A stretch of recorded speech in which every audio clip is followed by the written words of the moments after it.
Hello. Good evening. Hello. Good evening. Welcome. Hi. Also, hello. Good evening. I hope you're all doing well. Happy Sunday. Happy Sunday. It's, it's a wonderful day. Sunday is a great day. We're here. We're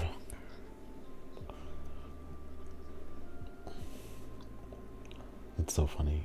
We're planning on doing a lot of roleplay tonight, so it's gonna be fun.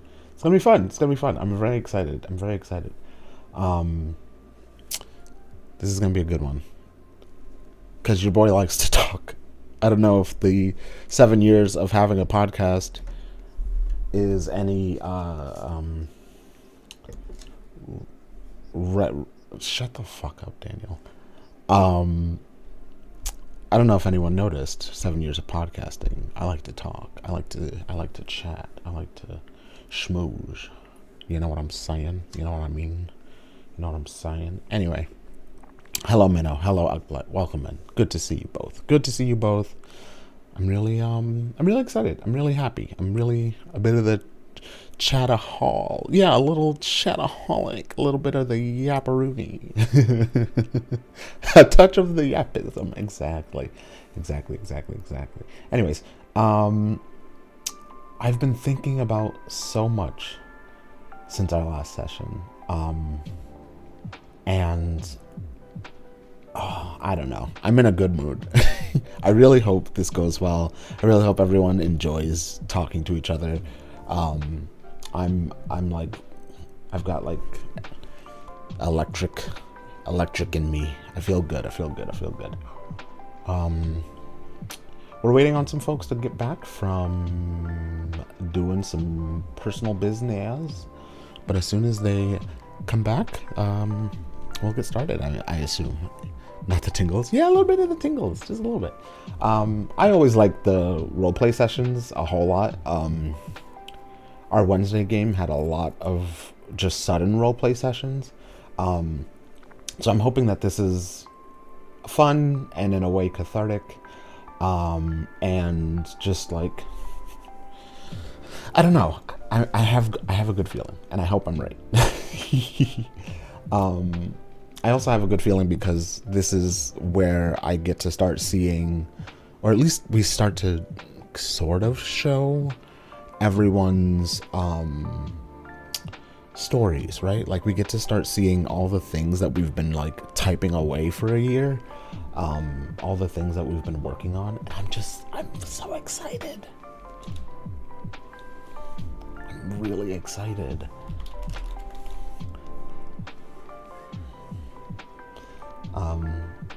Just very ready for anything. Barry even said that he feels like he can sit back and eat this session, but like, what if we decide to fight something? Keep him on his toes. Beowulf, you're gonna knock down my phone, buddy. Beowulf, you're gonna knock down my phone. Stop it, bud. I have to keep this plugged in. Stop it. What on earth? What? That was someone downstairs.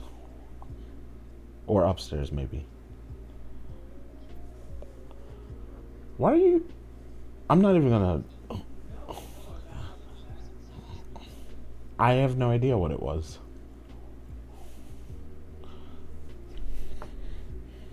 I think it sounds like someone dropped something. I'm gonna beat that man up. I'm gonna beat him up. I'm gonna throw him on the ground.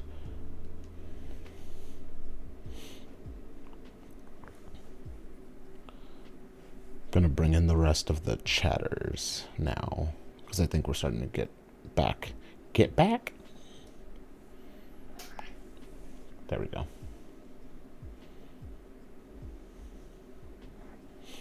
Oh, I was gonna say Foundry looks different. Hello. Hello. Hello. I am back with tea. What kind of tea? What kind of tea, indeed? Excuse me. It's a awesome black tea. It had some honey and cream in it. Nice. Right. We all here and ready. Mm-hmm. I believe so. Perfect. So today I want to do something additional. Um, we're gonna do the recap as usual. Inspiration will be shared out. But what I would like to do, um, before we do the recap, I would just like to do a refresher of everyone's characters. So if there's anyone who's ready to talk about their character right away on a surface level, let me know. And I will use you to help the others, stall for the others so that they can think up of what they want to say, what they want to tell us about their characters. Mm. Nothing big or backstory wise. I want something at a glance, what they've experienced so far in the campaign, things in their life that may pertain to what's going on right now, and then give us a little tease of what you think we'll see with them later on. Do we have any volunteers for first? Well, I just wrote the length of a book, so it should be fresh in my mind. Would you like to then? Yes. Go for it.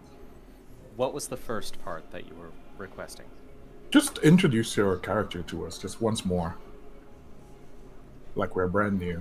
Okay. Well, his name on the surface world is Conleth Embermane, and he is a drow lore bard slash sorcerer, lunar sorcery. Um, he was born and raised in Menzoberranzan. He left Menzoberranzan at some point in his, I guess, the That's so drow cool. equivalent of his That's so cool. I love that. mid-20s, which would be 170-ish for the surface world. And he essentially walked next door to Silvery Moon. Yes, that gesture was very helpful. He walked to Silvery Moon, and he fell in with the elves, and he became a student and learned the Yay. bardic arts. And there he remained for some time as an instructor. And it was sort of the unexamined part of his life. And then there was a fire, and he disappeared and was presumed dead. But he returned to the Underdark again. And in our game, he appeared as an imposter, a changeling named Grizzly Locks, who also was a student at the Bardic College at Silvery Moon University, was imitating him, initially as a form of mockery, as he despised the drow for good cause. He, at some point in his early life, was abducted by drow and enslaved. But after walking more than a few miles in his shoes, he grew rather fond of him. And his mind wasn't changed about drow, but I think he came to the realization that they're not all murdering, enslaving psychopaths. And then the real Conleth showed up, and there was a slight personality change. More than slight. That was some sarcasm. I'm sure you couldn't tell. And I would say, what more can I say about him? Anything you'd like. I would say that he is, in some respects, still in a state of arrested development. I think when he, as an adult, he's middle-aged, more or less. he's long lived and he's had experiences, but I think he's still quite immature when it comes to his interpersonal relationships with other people. But he, in serving the sword dancers, which is what he's been doing for the last few years, he fell in with them. As someone who completely disavowed Lolth and Lolth worship, making him an apostate. That's a word I've been using a lot. Who, huh? Oh, He's Matthew! Thank you for serving 3 some months. sort of purpose higher than himself. Thank you so much. Enjoy But your at the everything same that you time, get still for being a discovering subscriber his to sense of his own this self. guy. We're doing some kind of recappy stuff. That's perfect. Thank you very much. That's Conleth, our drow sorcerer bard. Mm-hmm. Who wants next? Who wants next?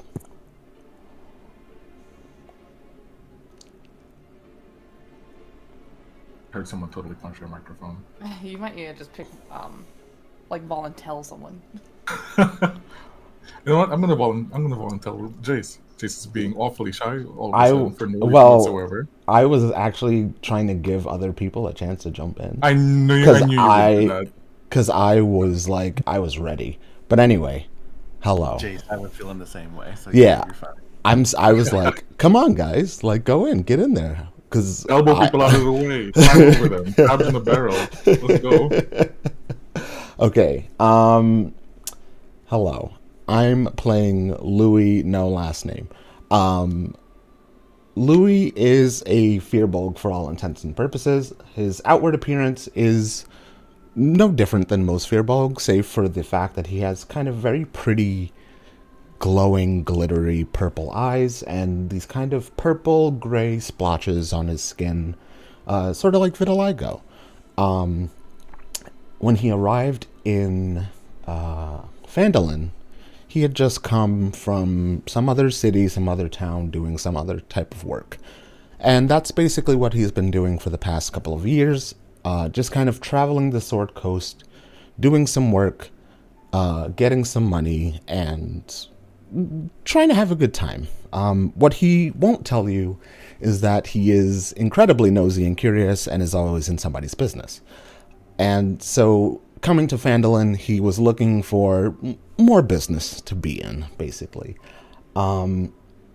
As I said, he's a Firbolg. He's only been on the kind of material plane for a few years, though. Oh, don't forget the glamour muscles. You're right. He's got some nice muscles, but he's not carrying much. He's been on the kind of material plane for a couple of years now. He may have mentioned it in passing, but he is kind of adopted by the Fae, and Fae creatures. He very much lives his life according to the rules of the Fae, while also trying to kind of free himself of those kinds of constraints. But in doing so, he's very playful and not prankish, but likes to give people a little of their just desserts and have a good time while he's out here fighting for his life. I think Louis is also aloof, but in a way to disarm, right? He is different than most people. A lot of people don't see Firbolg out in the wild. They're not city folks necessarily. They're very cloistered. So I think he is desperately trying to have people feel comfort around him. Since journeying with the others and slaying the dragon, I think he is coming to terms with people. I think he was a bit guarded at first, especially given that he is from the Feywilds, and he is kind of doing this for work and trying to just get to the next job. But I think that he has tried his best to see where he stands with people and see where they stand with him. And now I think he's ready for whatever the next step is. And I think where we left off, he was having a glass of wine, and I think he's been. First of all, everyone left him alone at the bar, but that's okay. He's alone at the bar having a glass of wine, and I think he's having some fun thoughts about how he's gonna shake things up a little bit. Right, that's perfect. Thank you very much. Let's get Louis off stage. I love my boy. I love him. Look at him. Zarek, Look at go him. next. Do it. Sure thing. All right. All right. I am playing Zarek, our blue, mostly blue, Blue. Dragonborn paladin. Zarek. Oh yeah, I'm a warlock. I When forgot. we met Zarek, he was traveling into town. Prior to that, he spent time as a mercenary. I believe he's only really talked to some of the orcs about it, but he came from a mercenary company called the Five Fangs, who sort of took him in after Ooh, he had I a love major that life name. upheaval of sorts. And he has spent time guide. Hello, learning, welcome in. more about himself, more about the world versus what he thought the world was like. And in doing so, Zarek, it comes across as very stern, very focused, a little intense, which is in the lore bits I wrote is pretty common to Dragonborn, because they tend to find a skill or talent or something to dedicate themselves to, and that they drive to be not necessarily perfect, but the best that they can be, or the best period at that chosen thing. So it makes them a little bit intense to a lot of people. For Zarek, he's goal driven. He came to Phandalin with a goal, and anything that outside of that goal, which was to track down Cryovane and slay the creature, the dragon, specifically. Anything besides that goal has been kind of not necessarily a nuisance, but a hurdle to be overcome or pushed through or broken down. And so he has not necessarily been the most open with the rest of the party. I think his background has lent him experience in a lot of situations, and so he kind of, for better or worse, has expectations on how things will go, and when those expectations aren't met, he gets a little frustrated. Mm. And so that has created some friction, for good and bad. But I think that now, with the dragon slain, he's in a place of figuring out what to do next. Like I said, he's all about finding a goal and driving towards it. And while he has his overarching goal, it's trying to figure out what those Dragon next steps is are. here? What's going to get him Hello. from, now that he's at point B, what's going to get him to It's so nice to see you. D, Welcome F, in. and G, you know. Happy Sunday. So he is, unlike Louis, he is very strong, actually. Wow, rude. He is First of all, kind rude. of the- Wow, rude. Rude. The big guy up front with a shield and an axe and Rude. an attitude. Rude. Rude. And he has kind of, I was without wanting insulted to just take now. it on, Happy keeping Sunday, so everyone glad to see- behind Yeah. him safe. I'm glad to see you, and I'm Whether glad that you're is a sign of affection or just him focusing on being the best at his skills is for anyone to say. And yeah, I think that's mostly it for Zarek. here. I was offended. Thank you. You were what? I said I was offended. Oh, you'll be alright. Thank you very much for that. And that's Zarek, our Dragonborn Paladin. What other colors is he? He's mostly blue, you said. Yes, Zarek, between Zarek's scales, you can see kind of black Like Ooh. it looks like he comes from kind of a mixed heritage almost. Because in my head, most Dragonborn are not one solid color. They have several colors, or like a Umbra's not the word I'm looking for, but that's the one that comes to mind of Yeah. colors between them. A between them. cascade. It's like a grout. The grout between the scales is A grout. Wow. Wowee. A gradient of blue and darker blues among Okay. his skin. The grout is hilarious. And also, he does have the giant mark on his face that is on his avatar. That is canon. It's probably a little worse, actually. I have one too. Colin Meaty. He does. probably got some more scars from the dragon stuff. Oh yeah, but he wasn't bitten. You know, like he wasn't turned into a chew toy like some of our other. Like some parties. people, yeah. Oof. Yeah. We're gonna be fucking taking pop shots at everybody around here right now. Petra is just doing his best. I'm sorry.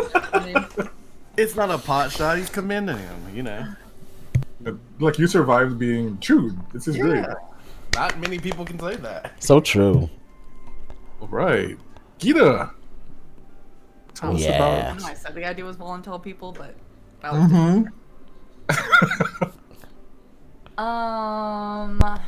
okay, so when we met Gita, I love to learn about she Gita. had just gotten Yoda, please, mommy's busy. Anyways, Mommy is busy. I met her. She had just gotten to the town of Phandalin. Am I saying that right? Yeah. Yeah, baby. And she was Look at a bit of an her. eyesore in a town that I think was already a little tense with what was going on. I True. think that first interaction with her definitely revealed There's no humans in this her party. initial character, which is very There's no humans in naive, this party. very kind of whimsical, very friendly and wanting to be liked. I think visually she definitely represents a fire genasi pretty through and through. She definitely runs a lot hotter than the normal humanoid might. You know, flaming locks of hair, literally flaming locks of red hair. You know, flaming eyes, ashen gray skin that's got cracks and flames kind of spitting and seeping through them. But then she also carries some orcish features, which is really the only thing that really tells that she is part orc, and also just her clear affinity for orcs when she meets them.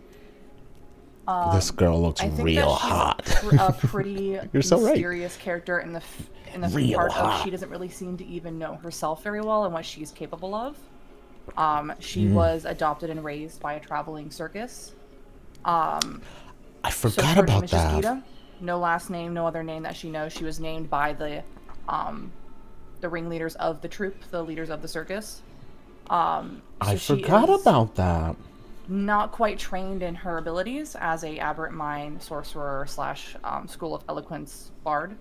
This is all very self-taught, self-trained, or just from the people that she lived and traveled with, which is, I think, also very obvious in her uncontrolled abilities, in a sense. She doesn't obviously really know the depths of her own power and how to control them, which I'm sure the group has really loved in the travels. I have. Personally, I have, yes. I think that there's definitely a lot of darkness hidden within her that I think the party has seen, that she does seem to be Fucking a bit unaware love of. chaos.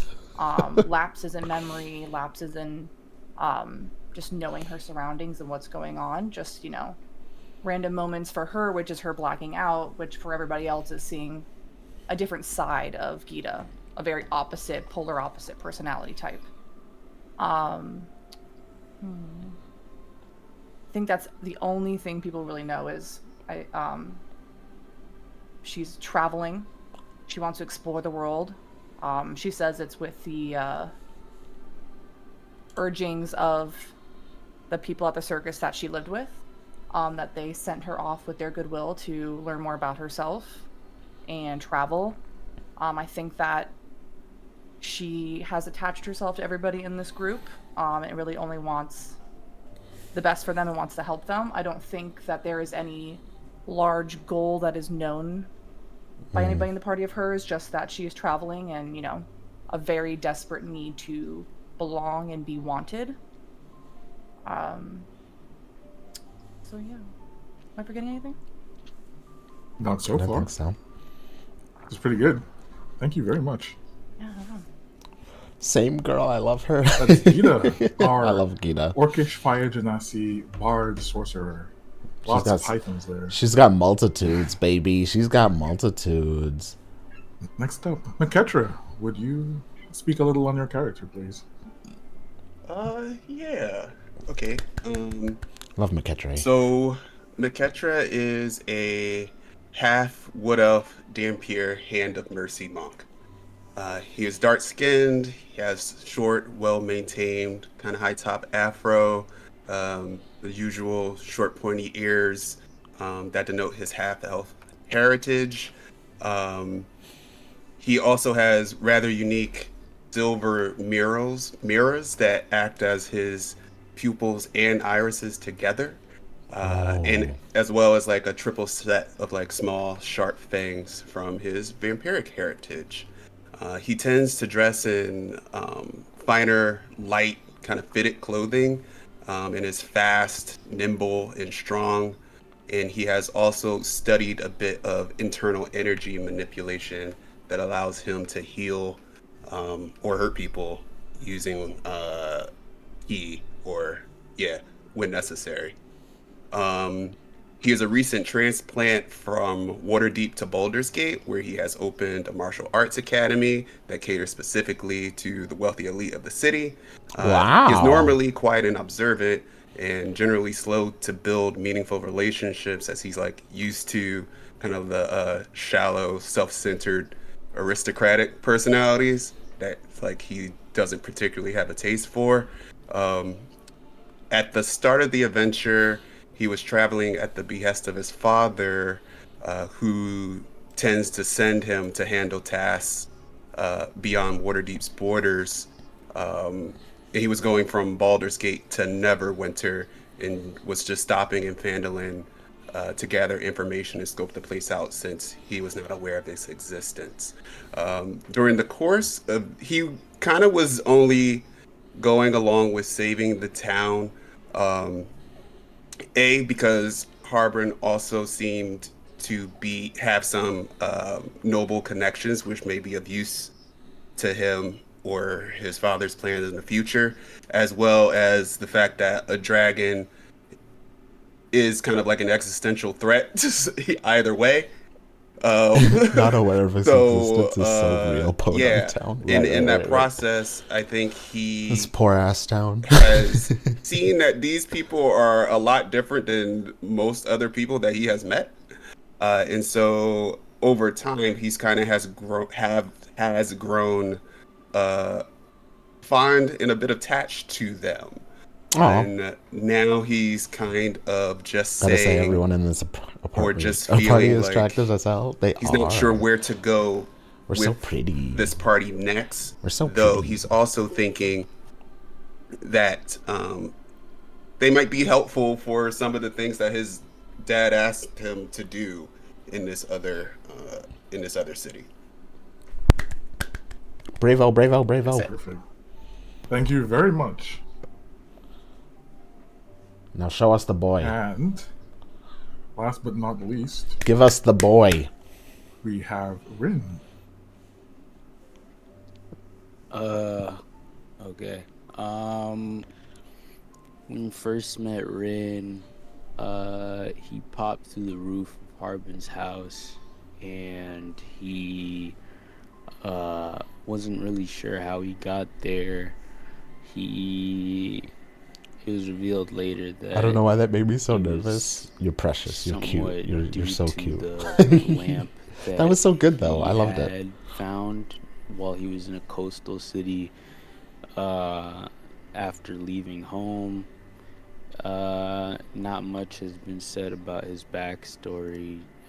So far, what's known is that he is a pirate who enjoys adventuring, going to different places, and he can be a bit brash and overly bold. Very in bold. the face of dangerous situations, which can lead to reckless outcomes. He isn't the most mature type of characters, but he is a skilled combatant and was able to help in slaying the dragon, and he has been shown to go through severe mood swings under certain conditions that haven't really been explored too much by the people he's been around, because it hasn't really been that relevant as a topic of interest. But yeah, that's pretty much the main thing. He's just tagging along right now. And yeah, I'm not really sure, I guess, what is to come, because he's not really looking to do more things with the party at the moment. He's just trying to unwind and process after that encounter with the dragon, and because he just wanted to help out the town because it just happened to be where he landed. Beautiful boy. Well done. Thank you very much. That was Rin, our Aasimar rogue warlock.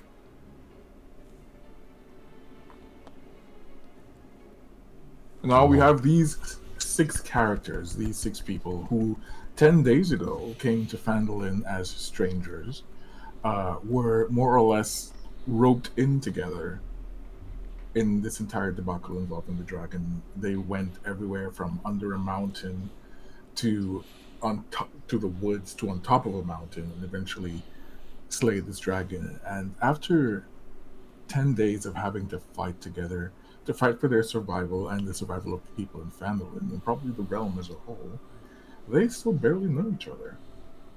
It's been a year for us as players, a year and some change, but for these characters, it's just been a matter of days. It's a week.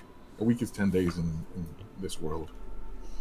And now we get to see, when all the dust has settled, when the rewards from their hard work come just rushing in, and they sit and they process what's happening, what will become of this dragonborn from a mercenary company who he hasn't heard from in a while, who has witnessed the horrors of the extremes of the dragonborn way of just like honing one skill. He has seen the darkness that can come from that sort of fixation, seeing a wizard who was obsessed with animating things, another one who was obsessed with space-time, another one who was obsessed with death itself.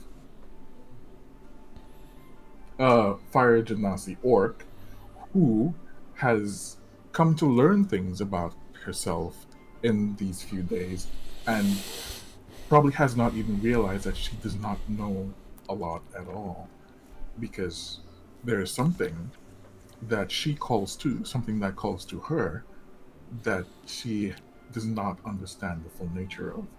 But what she does know is that it gives her power, maybe, or maybe that power is from herself. Maybe she is the thing that calls out to her, or maybe it's something else. Who knows? The Wood Elf Vampire, who is now more something else than both Wood Elf and Vampire, and has been given dark powers from a very, very potent source, something that he can use to his advantage, but it's also something that he has to learn to survive a curse more than a blessing. Love a dark power. Exactly. And Aasimar, who seems to have been plopped out of his life, his regular life, into this place, into this adventure, and been just told by a particular genie, of all things, that everything happens for a reason. And maybe his appearance in Phandalin amongst this specific group of people has more meaning than he can yet see. A drow whose history and knowledge of history extends far beyond the surface of this world, who far below it. Despite disavowing Lolth and her web, his own web stretches out farther than he realizes. His connections to the others in the party may shock him when they're discovered. 6 degrees of separation. Ooh. It might be a bit more than that for him. Ooh. He might be the spider in the middle of the web that is holding everyone together. That's sexy. And the Furbolg Me. from the Feywild, Hi. Ow, I whose hit my hand. whimsical nature and deductive skills have actually come in quite handy, in addition to his actually just decent martial prowess and strategizing. He is walking on this plane, doing what he can, and in contact with his patron, who seemed recalcitrant at first, but is now more willing to give than ever. But everything that the Feywild gives, it must return, because the balance between the material and the fairy must be maintained. How Price. that balance will be maintained, we will see. And so will he. There's a price, These baby. are our characters, all Yay. of them. Yeah. And I think in giving all of these stories, we kind of actually did like a group recap. So we can just get right back into it. Into the That was stone. very nice. Yeah. It was great. Thank you. We can go back to the Stonehill Inn in Phandalin, where they have a couple days of peace. 2 days from now, the town, I quote unquote, the few people in town, few influential people, have planned to throw them a celebration, just to celebrate them and what they've achieved. Because taking down a dragon that would have honestly dominated the realm is no mean feat.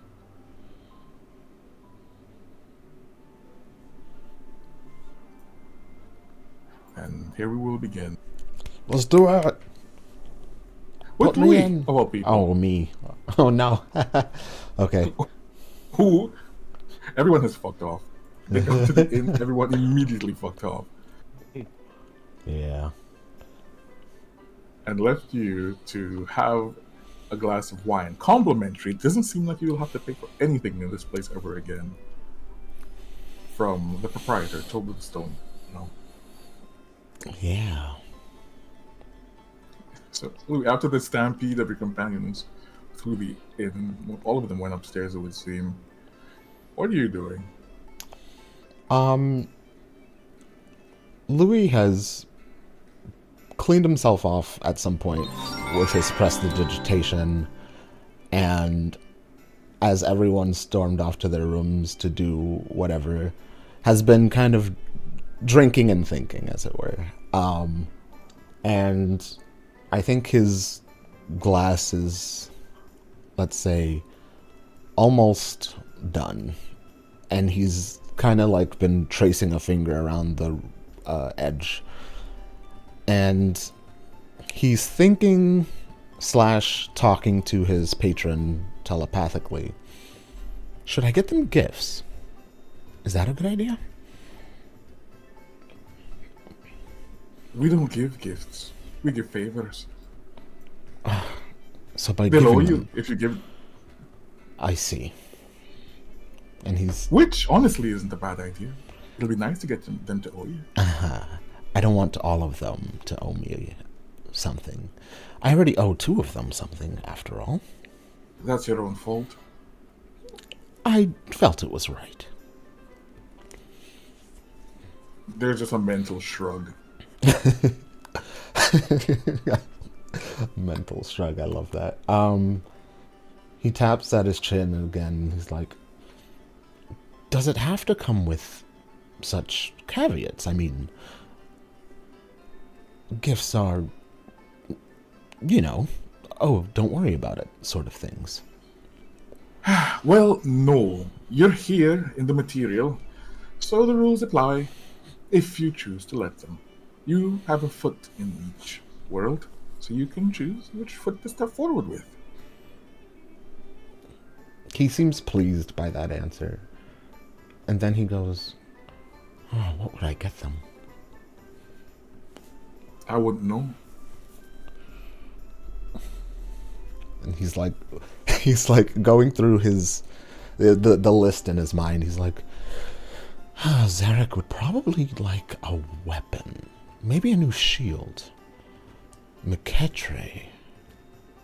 And he skips over that one. Conleth would probably... maybe a book. Some sort of book. And Gita, well... if I get Gita something, it'll have to be for Clean Jaw, too. Something that she could, use. And Rin, I think he... something valuable, I think. Something he deserves after, all he's been through. Medical supplies. Alongside something valuable, perhaps. And then McKetre, and he's like swirling the wine in the glass, moving it back and forth. McKetre is...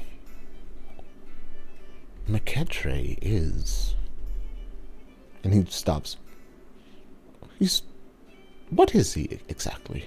He did try to bite me. Well, he did that. But he also seems like the kind of man who doesn't want anything. And that's the most dangerous kind of man. Quite right.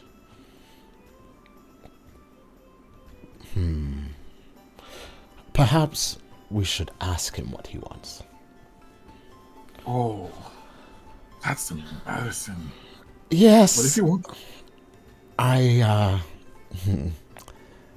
don't look forward to doing that. As you said, favors and all, but I think if it's to come with everyone else receiving something anyway, then fine. I'll ask him what he wants. What are you going to get yourself? Oh. And he's like,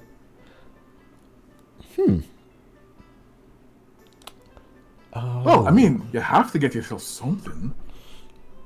I should get myself something. And it should be better than everything they got combined. Well, I don't disagree with that. And he's like, rummaging through his pockets, like, what do I need?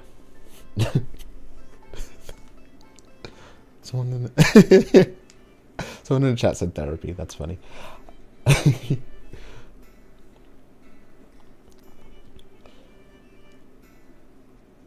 Eva, what do I need? You're asking me what you need. Well, what do you think? I think that you're the one who's always yelling at me. Eva, help me. I need this, I need that. Now you can't think of anything? It is quite peaceful now, isn't it? I'll go shopping. There's bound to be something there that I can pick up, right? From what I've seen, not in this place. Maybe, if you like dull things. Like, throws his head back. He's like, what do I do for myself? I'll take care of myself later. I think that's a better idea.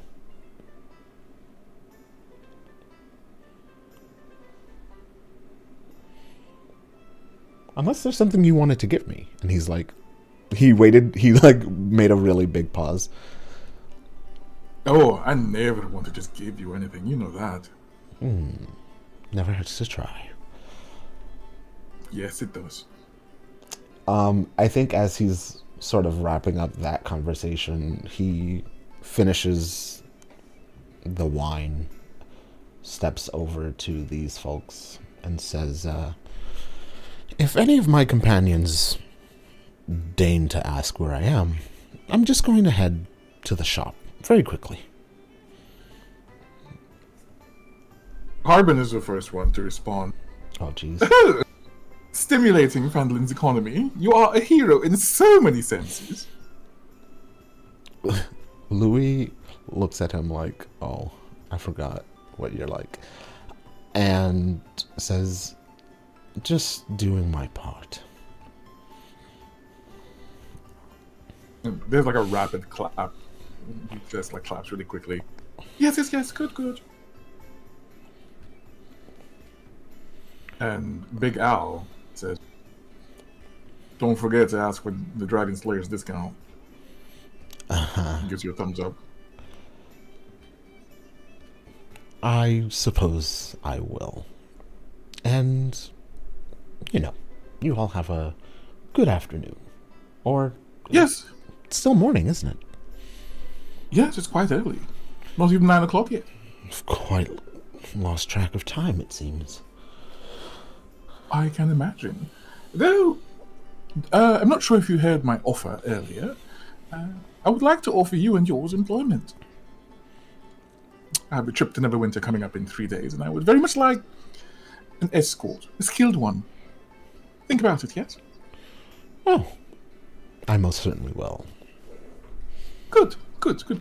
So, he has a look like he's already made up his mind.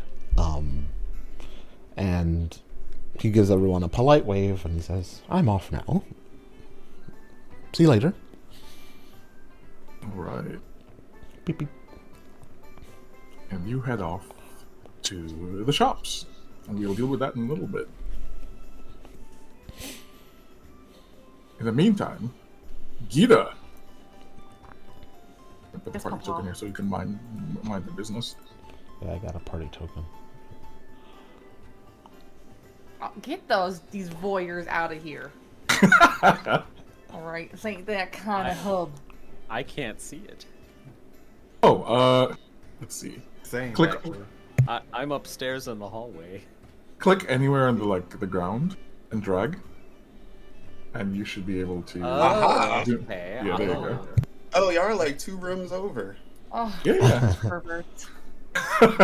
Gita, Oh, yeah, you are that's right. sitting in a tub with Cleanjaw, and both of you are literally just bathing because you came back from Icefire Peak. You were filthy, and you, Gita, ran a bath, and now you're both just like sitting there cleaning up. Cleanjaw is Hello, very Kira. focused Welcome on his in. task, Nice to see like, you. Overly so, a little too much, and he's a bit quiet. Welcome. Colgate think Jaws. Kia's Yeah. Also quiet. I think Clean Jaw would probably notice. She definitely seems not there. Like super lost in thoughts, not necessarily daydreaming, maybe day nightmaring. And she just kind of stews in her own thoughts. I think having what could be the first kind of real pause since meeting this group. I think a lot of feelings and a lot of thoughts are catching up with her. And this kind of brief moment of peace of them just kind of sitting, back to each side of the tub, relaxing in the warm water. I think she's really starting to realize that there might be a problem with her. Or at least that's how she's seeing it and feeling it. I think that she's kind of thinking to herself, what's happening? What's wrong with me? Why can't I remember everything? Why do my friends seem so uneasy with me at times? What is going on? I think she's really lost, and I think while she's sitting here kind of thinking these thoughts and really just talking to herself in her own mind, this secondary voice, which is not too unlike her own, Oh. kind of shoots through her head and just goes, "You know absolutely nothing." And then it's gone. And I think when that happens, she just kind of grabs her temples really quick, like almost like a sharp stabbing headache just occurred in a brief second. Akira! I know Brandon was the next one. I'm thinking of Brandon. Stop. He laughed the second I said that. I was like, I know it's about to happen. Akira! The motion draws Cleanjaw's attention. He looks up at you, and he kind of leans forward a bit. Kira is You all right? Akira. She looks up at him, and when she does, because I'm assuming he probably asks almost immediately after this happens, Yes. when she looks up, it's almost like a shadow has gone across her eyes. Like there's something there, like just kind of traveling across her face, and it seems very alien, but also still very much like Gita. Before it's gone just as quickly as it came, and her eyes are normal, back to their normal flaming orange. And she kind of squints at him, blinks a couple times, and just kind of runs a hand through, like a wet hand through her flaming locks, which creates a little sizzle. She goes, yes, I don't know. Yes, no, I don't know. It was a lot, what we did, what we went through. Oh, someone followed earlier. I'm so sorry. I was in the middle of being a guy. Darius, thank you for joining. Hi, hello, welcome in. Nice to see you, nice to see you, nice to see you. He shakes his head. No, but I will be in time. We lost too many. Too many of my friends are dead. My mentor is dead. I think the nakedness of them both is lost on her at that moment, as she does kind of slide forward in the tub to kind of cradle herself into his chest to kind of give him some sense of comfort, which is probably also just making the water and him much warmer, which is hopefully soothing. Which is great, honestly, in a bath. Yeah, the water is never running cold with her in it.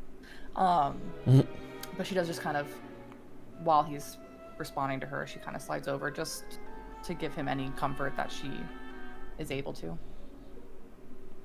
He actually does hold on to you, and it's not like a I want to be my own hug. water It's heater. a desperate clutch for that comfort. He is on the verge Poor of boys. breaking down, and you are helping to keep him stable right now. Don't let him crash out. I keep wondering if I could have done more. Maybe if we had set patrols out in the cornfield, the drenched would be alive. And maybe if we had taken a different path up the mountain, all of those we lost would still be with us. Could that have made another call in the hole that would have saved others? I don't know. She kind of just looks up at him a little bit, kind of peeking through her lashes. She looks up at him as he's talking, and she just kind of lifts a hand to his cheek in a way to kind of stop him from saying more. She goes, "You're gonna kill yourself if you keep going down this train of thought. You can't possibly have known what was going to happen. None of us could have. I think that you did the best you could have done with the situation you were given, and I think that your comrades, both living and gone, know that and don't regret a moment of putting their faith into you." This is so sad. What the fuck? Yeah, you missed a lot. A lot happened. He nods. There are things I'd like to know about you, too. I've seen you. You're so powerful, but you're also very warm and nice and silly and clumsy. Her face kind of like, "Are you complimenting me?" Orcs. Yeah, orcs. Orcs. Sometimes you look at me and I see someone else.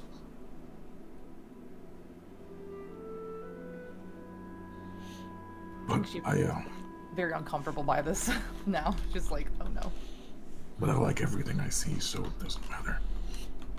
I know that there are people with many spirits.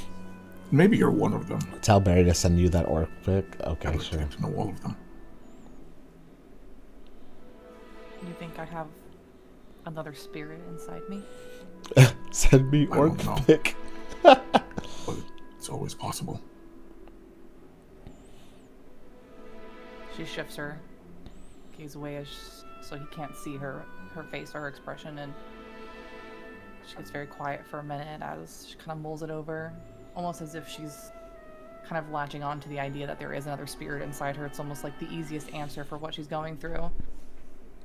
But I think she knows that it's probably just not as easy as that, and she kind of shakes her head and just really quietly mutters, I think it's a monster inside me. No, baby girl. I'm so sad. I'm so sad for her. If that's the case, I'm glad. Oh my god. Protectors and monsters. What is happening in here? I'd have to leak the audio of you calling me a slur. Oh my god. Or you. Hey. Say again? Or you.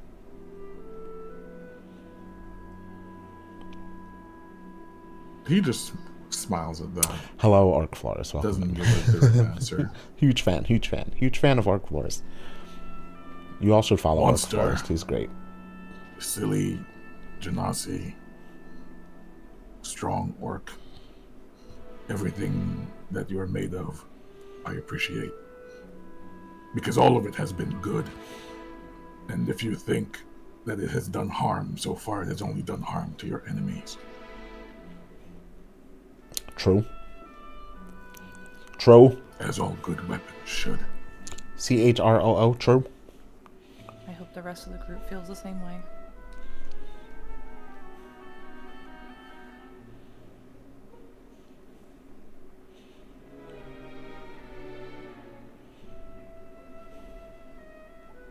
They like you.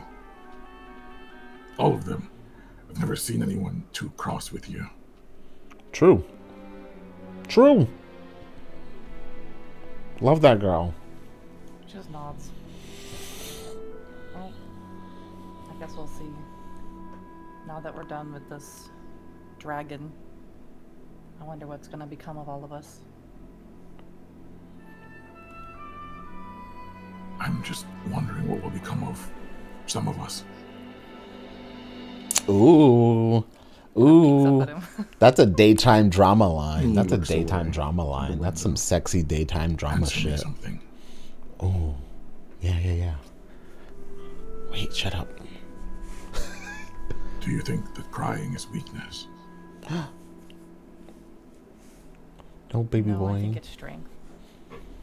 Yeah. Show your emotions. Show your emotions. Disagree, but I'm glad you think so. Look at chat. Look at chat. And you can see like his jaw working. He's like biting the inside of his cheek, and you can see that like watery shimmer in his eyes. He's working very hard to hold Kiss it him. back. Kiss him right now. The best thing to do, kiss him. Smooch. Smooch. She kind of dips her thumb under his Smooch. eye to catch any tear that would probably eventually fall. That's also very Wow. charismatic. And then she leans up and kisses him. Yeah! Yeah! Look That's his eyeball. actually when he probably starts crying. That kiss is very salty. Hello?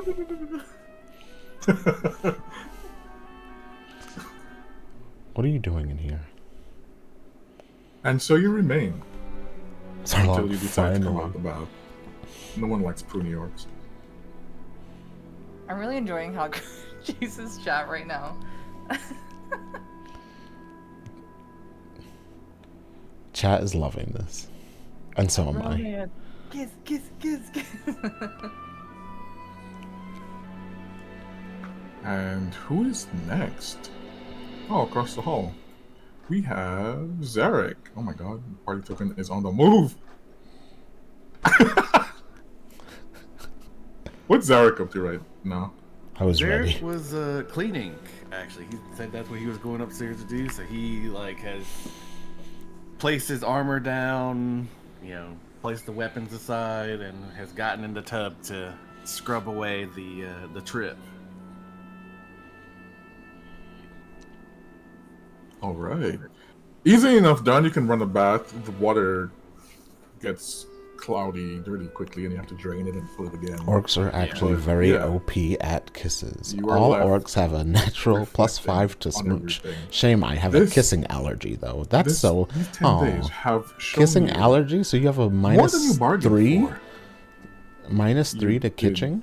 Successfully Kissing? slay Kitching. the dragon.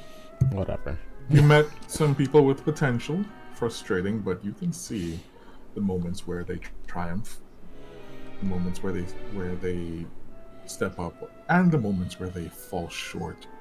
All of these are burned in your mind. You can Minus three see to so kitchen. many instances where they would have just died, where people you know have died, making even less mistakes than they have. Luck, it would seem, has been on their side. Maybe the shrine outside has something to it after all. Maybe Rin's prayers to it didn't just cover him. If you get kissed, you die? Damn. Can I?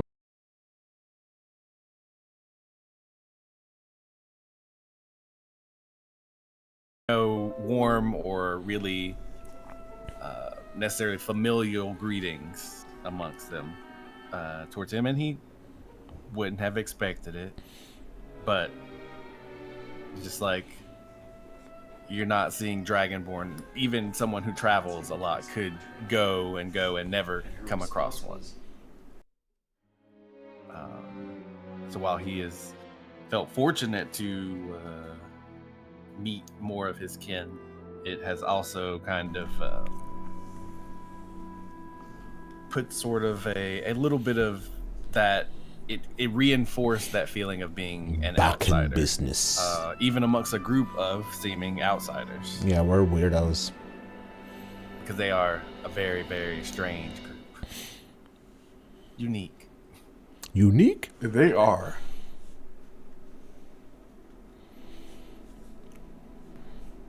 Then it's back to the offer to go to Neverwinter, which wasn't necessarily part of his plan, but frankly, he didn't have a plan beyond this. Nothing concrete, anyway. It's always never winter and never always fall. Yeah. It's never sometimes summer. It's something.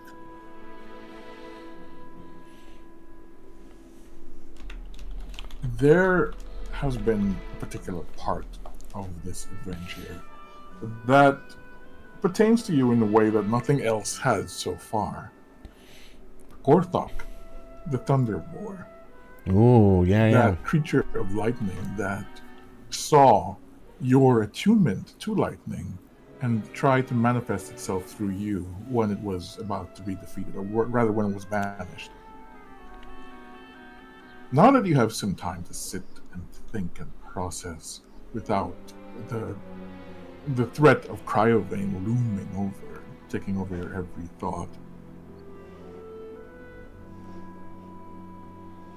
you do notice that your connection to lightning itself has been stronger ever since that incident. Perhaps a part of the Thunderboar's power was left with you. And honestly, that might Frequent be spring, something worth seldom summer. exploring. Just something to think about. Another strange thing, another strange happening.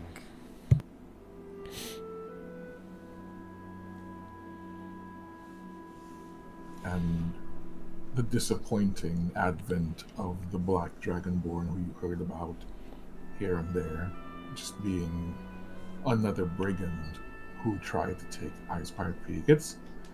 It's been victory after victory for you, but at the same time, kind of just a lot of disappointment Yeah. as well. Yeah. But so it goes. So it goes. I think after he's done bathing, he will probably go down to try and find food next, like an actual warm meal. That's pretty. That makes a lot of sense. And of course, Stonehill will be more than happy to provide for not a single coin. And he himself will declare that you never have to pay for anything in this inn again. said, I think he'll still like Kids eat try and free and slip a you're coin or kids. two over their way. Oh, All yeah, the tips same. are oh, Tips he's are always downstairs. Yeah. Okay, I have to restart Foundry. big Hang on. businessman will never turn those down. Then we can tip her. We can tip her. Timothy Payne? Famous bard.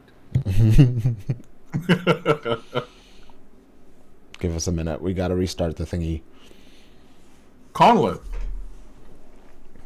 Yes. you have been declared filthy by Kiss, the Oh. Stonehill Bard. Yes. And in so doing, he has offered to take you upstairs and just bathe you. I am in the Romantic. bath. I'm in the bath. Oh, sort of. Then he approaches. He Damn, hang he on. doffs his fine robes. Hang on, there's and gay he's shit left happening. in Hold on. a shirt Hold on. and decent pants. We'll get there. But that is how he bathes you. He kneels on the outside of the tub, and he attends you. There it is. Just There like it is. completely. Finally, I'm being treated the way I deserve to be treated. It is getting LGBT in here. The first thing he asks you, he looks up at you, and he takes a couple fingers and takes your chin and kind of turns it around, looking for bruises or cuts or some sort of blemish. Are you all right? Gay, homosexual. I'm alive. Yes. Los Gibbities. Thank the gods for that. I didn't. Well, I prayed. I did. But I had my doubts as to whether I'd get to see you again. Well, it is good to be seen again and to see you. But you pray? You Not prayed. usually. But the circumstances required an exception. Oh. Well, I'm grateful to be an exception. Yes, you are exceptional, and exceptional people require exceptions. Oh my. Let's go, I buddy. was worried. This is my husband's There are character, by the terrible way. noises from the mountain. You heard them all the way here. That's It saying was a something. terrible experience. That is all I will say about it. But I'm grateful to be alive. Although I've come to accept that I may die at any moment.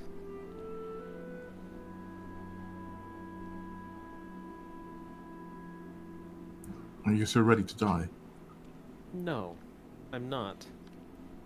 I don't want to. I've just come to accept that it may come for me at any time, and it's provided me with a sort of clarity to try to live my life in every moment. Well, first, that's good. Don't quite understand it, but maybe I'm too young.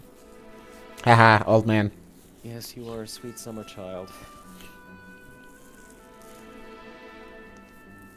I am sweet. Summer? Yes, I suppose. Child? I am not, and you know this. Oh my god. He's big. Just kind of laughs at him. And, in his head, he's thinking about his upbringing, where he studied at Mele Magthair, which is if some of you may know about it who are listening, it is where Drizzt adored and learned how to use a sword, but it's actually where all drow males are required, especially aristocratic ones, are required to essentially be indoctrinated. And he's, in his head, thinking of the 10 years of hell he spent there, and looking at the sweet face, thinking, you sweet child. Kiss doesn't seem to be the sort who has experienced anything like that. He's already confessed that he has no combat skills and Thank goodness. has just been raised as a performer. Thank goodness. LGTV. Do you have any idea what you'll do next? He's kind of talkative tonight, actually, more than he usually is. I think I think he's pondering what will become of him within this other group of people. And he knows that he may receive some kind of missive at any time, giving him further instructions, but for now he's essentially on leave. And I don't think he has given any thought at all to the other people within this group. And I don't know, I think he wants to talk about it, but I also think at this point in his life he'd view it as being very self-indulgent. And this is a younger person. He doesn't want to hear his ramblings and his concerns about these other people. Or so he thinks. So he thinks. And maybe he says something to that effect, like, oh, you don't want to hear me, an old man, complain about other people. Actually, I want to hear it all. You want to hear it all? Well,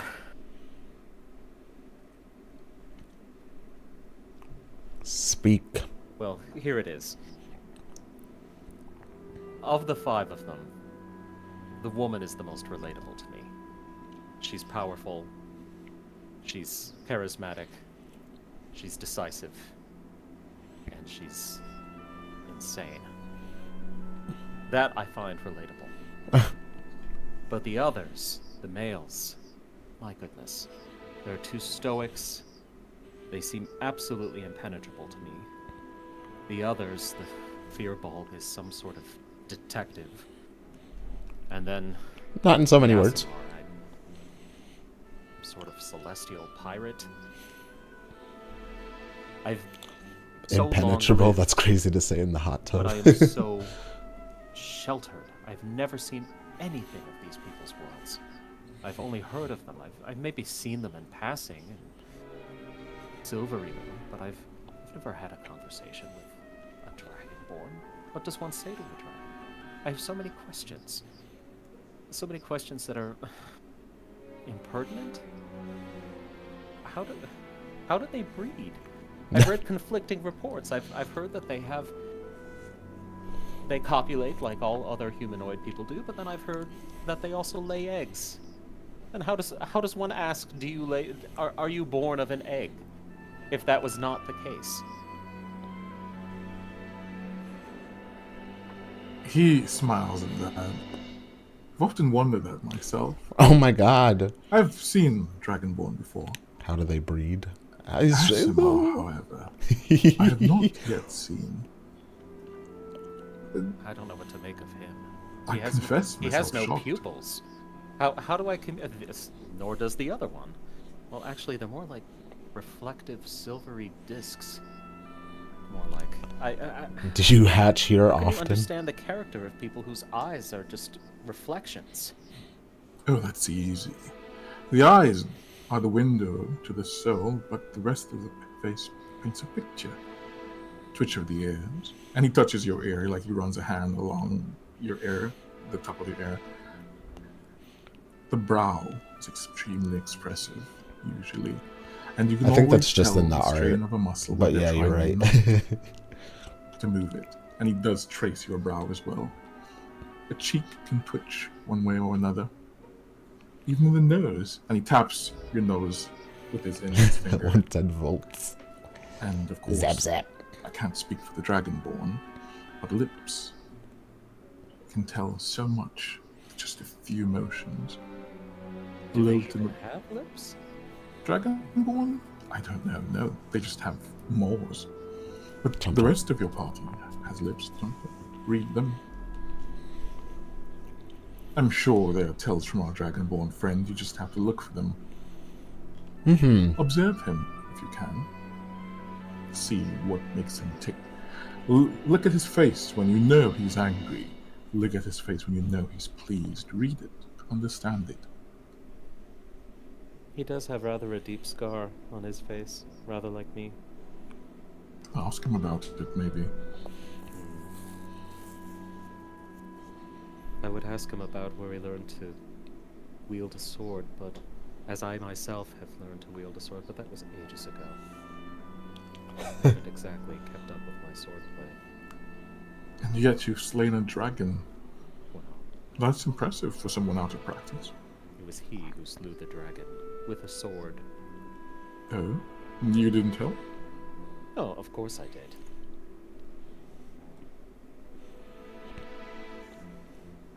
It was a most odd moment.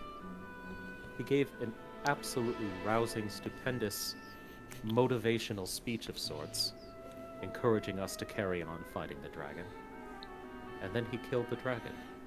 It was so climactic and anticlimactic at the same time.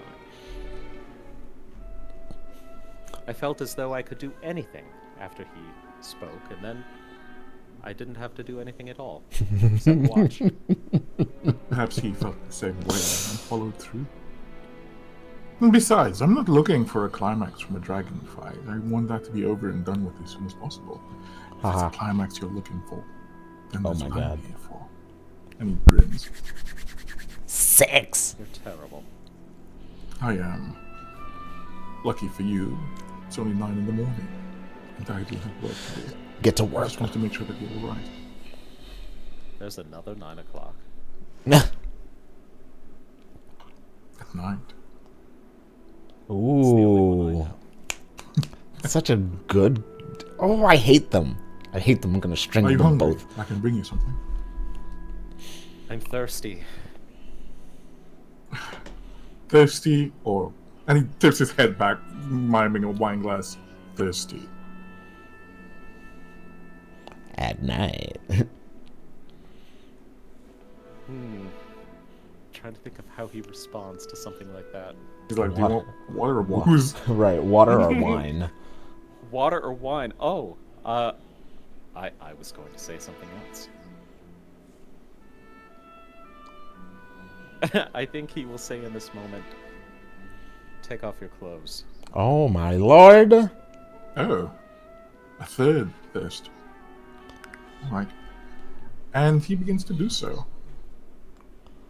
And whatever you make of that is up to you. Maybe y'all have a passionate time, or maybe you just did that to body shaming. Who knows? Oh, No! Certainly not. Elvin Timothy Chalamet? No.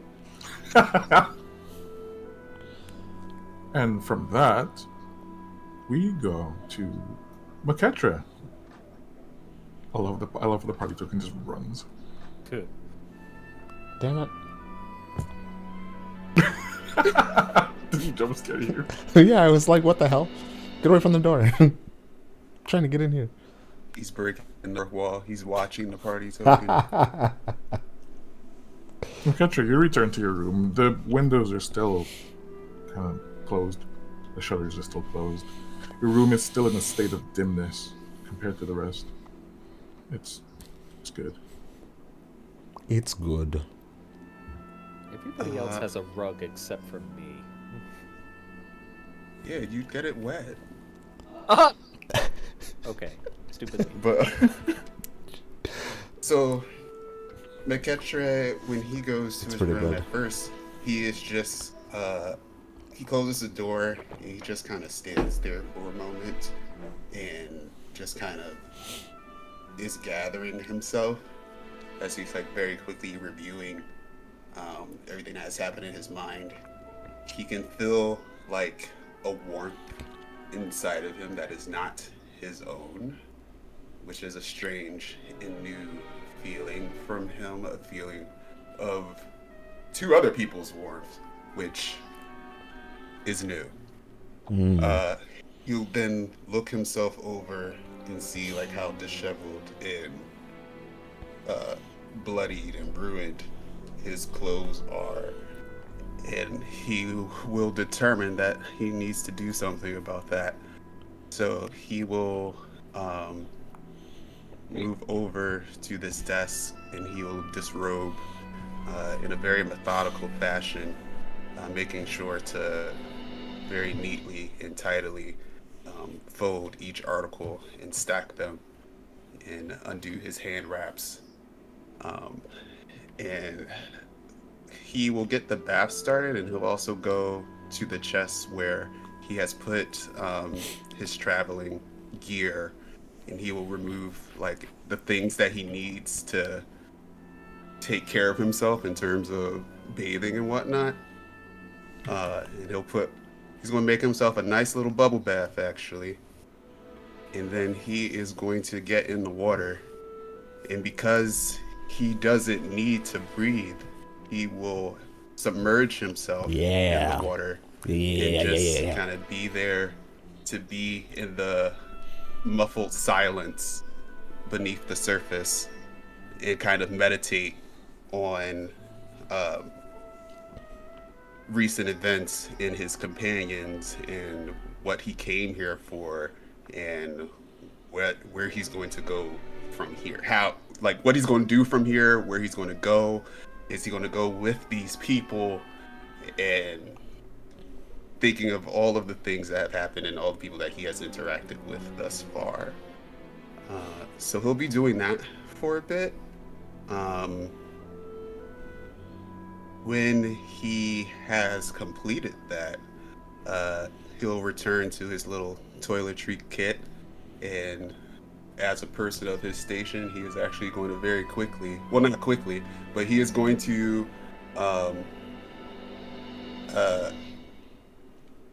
complete bathing. his grooming rituals and like reshape his beard and his mustache, since they have been out for a bit and that has not happened, and tidy up his hair, and he'll go into his pack and get another set of clothes, which is the exact same set of clothes that he had on previously, in terms of style, because he basically has it like a uniform.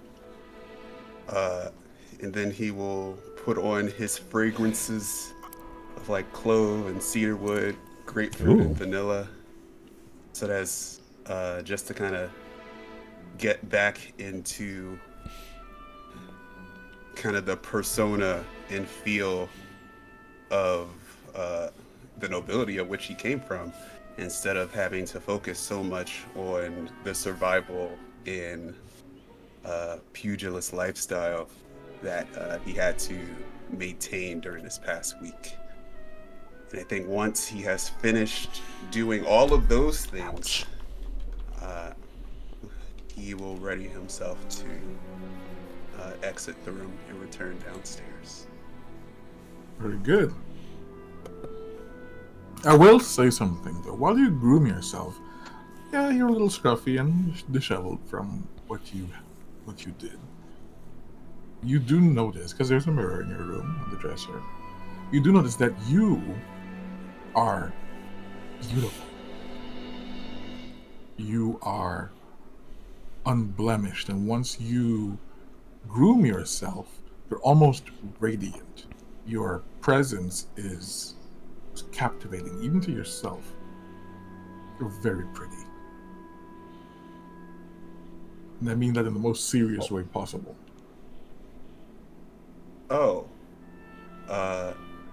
I think that will actually kind of catch him off guard, because I don't think he paid too much attention to. I don't think he looked at himself that hard previously. Are beautiful. Jace, so did you see about? I did see about Dochi. Dochi won rap album of the year. I'm so fucking happy. A few minutes where he's just kind of staring at his I did see. Thank you for coming in here and yelling at me. And like taking in the various, because I am very happy about it. And things that he had never paid attention to or noticed before. Okay. Since you're doing this, I was going to make you roll for it, but you don't have to. I'll give it to you for free. I have to let Jace know. Yeah, and I saw Beyonce won country album, I think. Tiniest bit translucent. It's the tiniest bit. But if you look at yourself, if you just look at your actual hand, yourself, you're fine. You are opaque. Your reflection, however, is just a little translucent. Chotodake.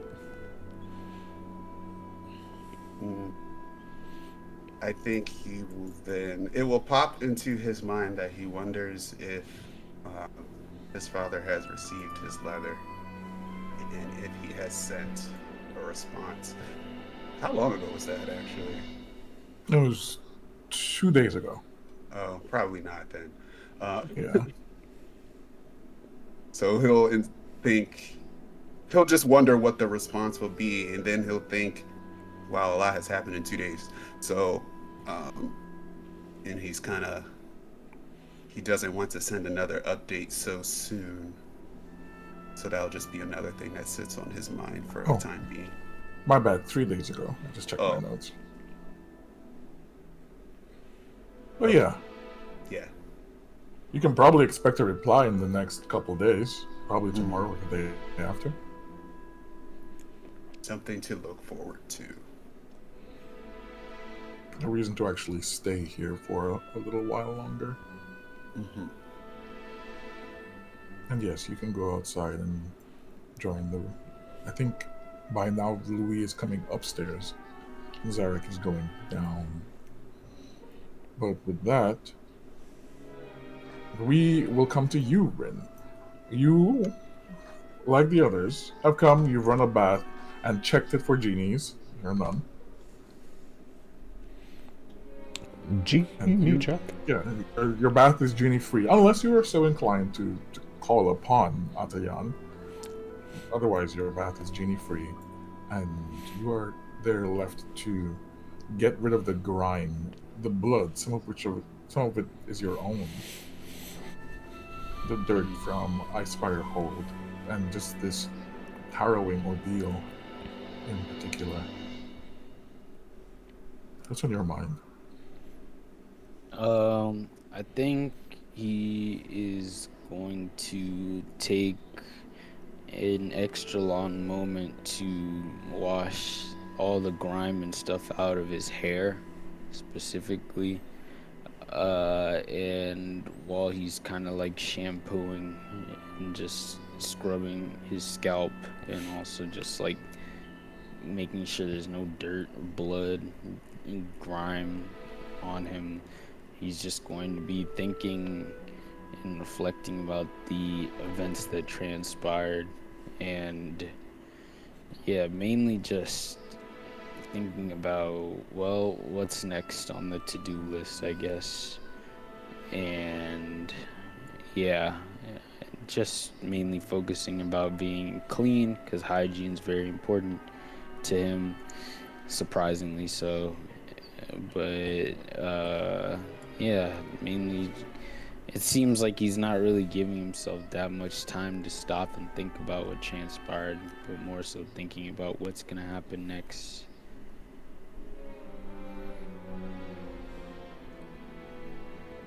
There's a lot for you to think about in all those terms, because like you, unlike everyone else here, you were dropped here. You didn't arrive through traveling. In fact, your way home is actually pretty far. Baldur's Gate is a ways away. Baldur's Gate. But it's not bad here. No one really knows you here. And you are, for all intents and purposes, a hero. How does that feel? I think it feels a bit unsettling to him, and I guess the more he thinks about it, the more he's kind of upset at how long he's been here, because the whole reason why he took off from home was to mainly choose his own journey, and then the fact that because there was imminent danger, he managed to stay in a place where he was just plopped into for so long. It kind of goes against like this nomadic journey. Orleos, hello, welcome in. Good to see you. So happy Sunday. Maybe he feels a bit irritated. Bruno, thank you for the work. Has been made into some sort of pawn or something.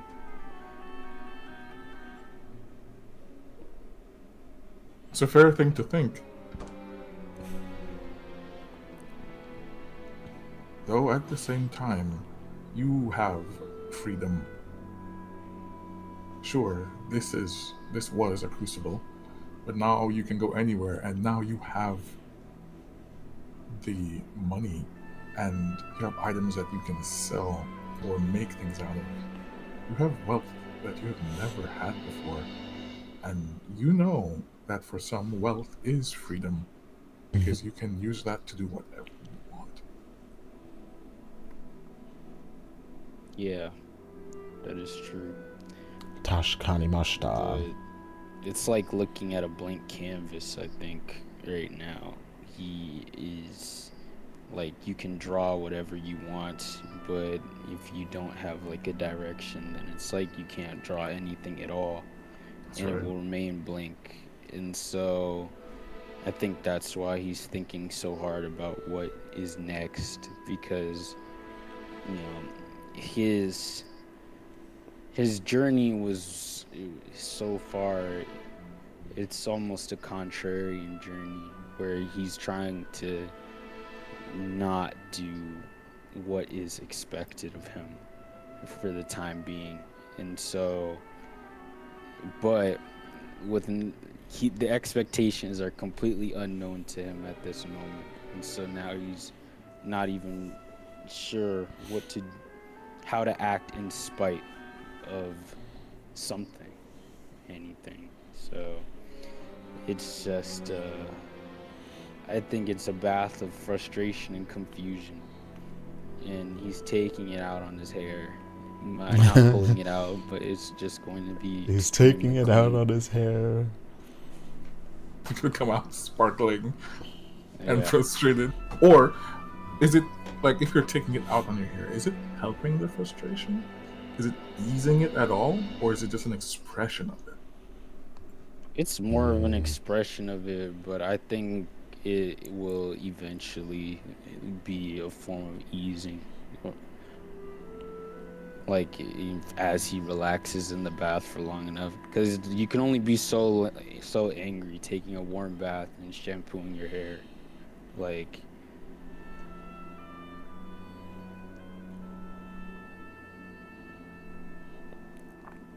And you do, though Atayan is not in the tub with you, you do feel the accessibility of his presence. If you're called, he will come, and it's up to you. I'll probably call Orm, like, just to check a box, pretty much. Like, he feels like it's almost like an expectation at this point. Like, he can feel that Atayan wants to chat about something, almost. And so he's like, what do you want?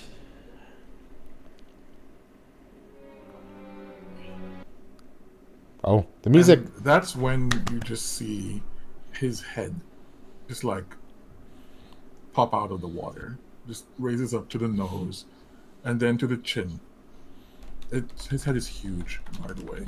I think Like, he'll it's like- yelp in surprise, like, very shocked by that. Just like, bro, why are you so fucking big?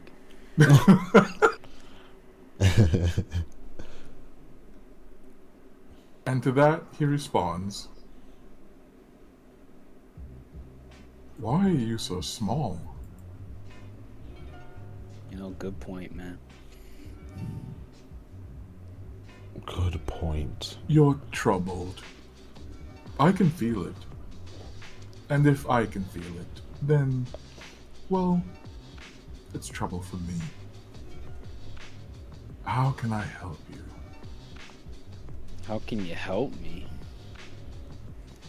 I mean, I didn't ask for anything. You're fine. "I'm offering. Very rare, I might add." Ring can kind of feel that it's a rare opportunity, and he will take the opportunity and say, well, I guess I'm just unsure of what to do next.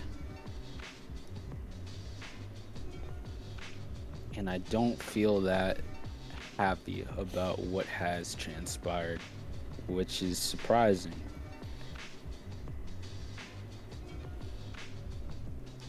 "I assume You're content enough with the death of the dragon. Yeah, I don't want it. I'm happy that it. Happy is a strong. Yeah, I'm okay with the fact that it is no longer alive to terrorize the world at large. Does it feel like a hollow victory to you, perhaps? Yeah, I guess so. I guess a hollow victory would be pretty apt. Understandable. Well, I say, if you can't figure out what you want to do next, then don't do anything until you do. Well, You have Don't a do warm anything. bed. You don't have to do anything until you figure out what you want to do. You have a warm bed, a warm bath, decent enough companions, and there's a whole town of friends you can make, or a whole town of people you can just leave behind. It's up to you. Leaving more people behind. That doesn't sound too bad. I think Grin will contemplate about this for a second, and I think he'll ask Atayan, like, do you know what dropped me here in this place in the first place? Yes. And you can see that there's like a guilty grimace on his face. oh, it was I. It was me. I did It it. was you. For what purpose? I did offer, didn't I? I needed you to get away.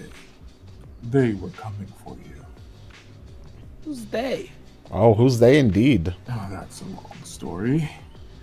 There are certain people, you see, who would love to employ your light, your sparkliness, your holiness to their own ends.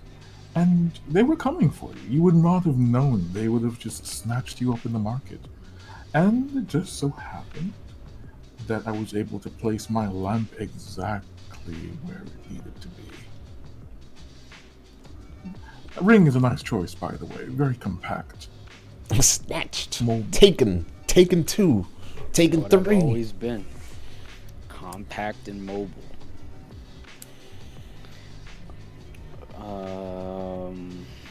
I see. I'm gonna need you to tell me more about this they, but that's something I could worry about later. Are they still coming for me? They're all the way in Baldur's Gate, but I'm afraid word of your exploits will travel. It's only a matter of time before they come here too. So this place isn't safe. This place hasn't been safe since you got here. But you've managed.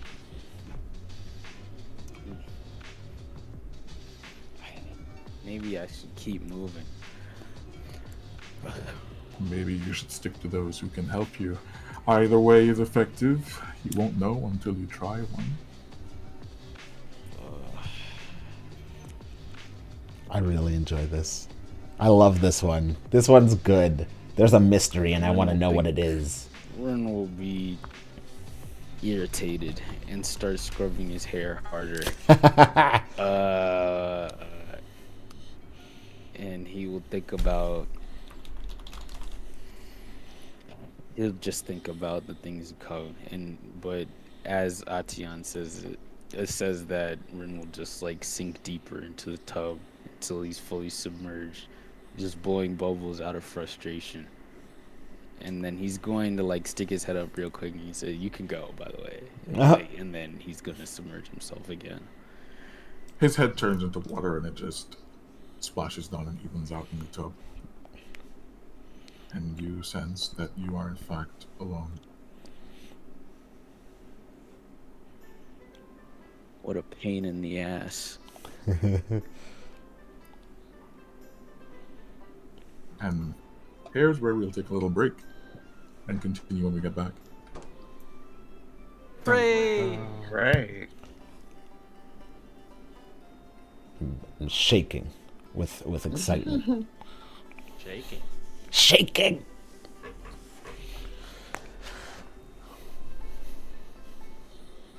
Oh, you're blocking the stairs. Yeah, I had to come back up to get the party token to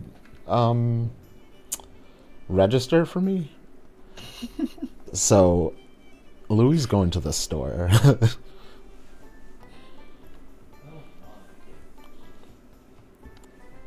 He think is it's snack not time. upstairs. Yeah. Oh, that's right. I should get some more water. Oh no, I still have a good bit. Lots of sexual healing tonight. Yeah. For 2 out of 6 of us, sure. Have some tea. It's delicious. Oh, I don't know. The other form of sexual. What kind of tea? Black tea. Black tea. Lipton Yellow Label with some lemon. Do I have time to go downstairs and make a margarita? Yeah. Go get your Aunt Marguerite. Knock yourself out. Yeah, go get your aunt.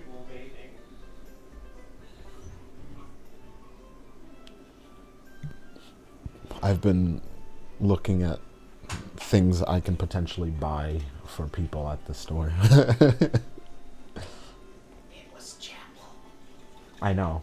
I Let's saw. see, they split it. Yeah, they gave They Dochi try to give everybody rap something, album, yes. and then they gave Chapel Roan.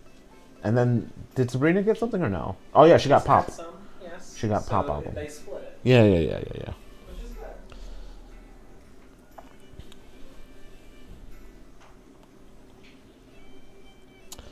I don't know. So I have a lot of ideas about what to buy people. There's some See who presented interesting the Observer items. Country? Yeah.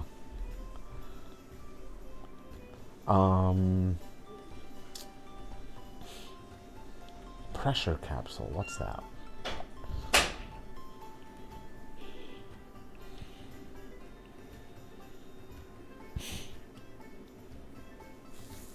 Okay, I don't need that. Pressure capsule.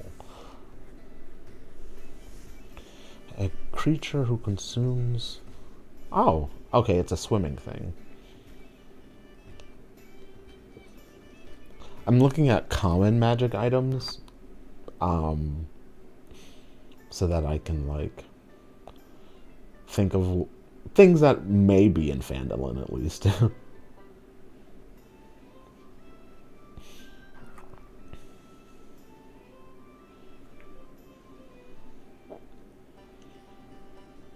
Like the bottle of Boundless coffee. Boots of false tracks.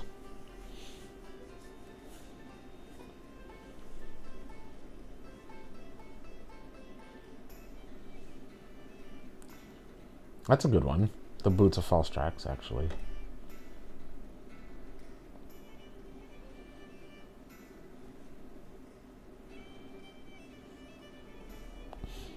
Staff of flowers. Oh, it's just cute flowers. Okay. Staff of adornment.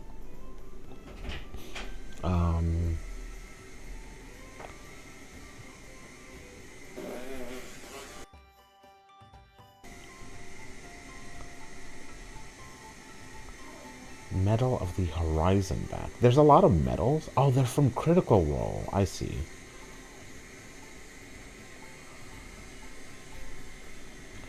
What I want for Louis is one of the deck of many things. Like the deck of illusions or miscellany or wonder.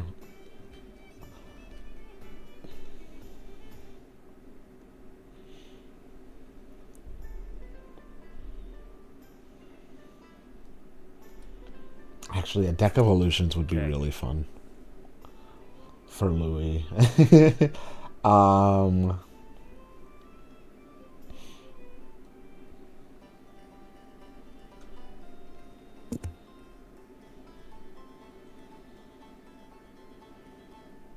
Let's see what else. Oh, there's what's a card sharps deck? This could be the gay speaking, but Niketra looking at himself in the mirror had like Barbara Streisand and Funny Girl vibes. Actually, I thought about it a little bit. Actually, thought of that. Also, Death Becomes Her. Oh And yes. those vibes up. Yes.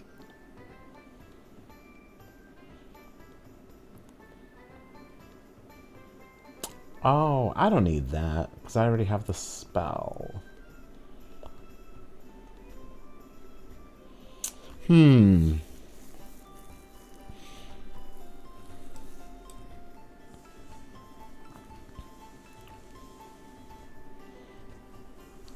I don't want to get too crazy.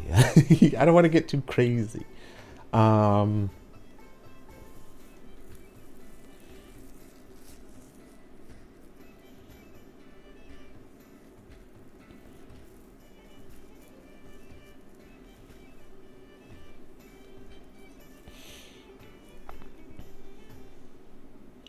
Bead of Refreshment sounds cool. Mood Mark Paint.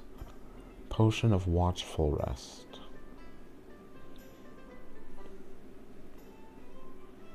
Hmm.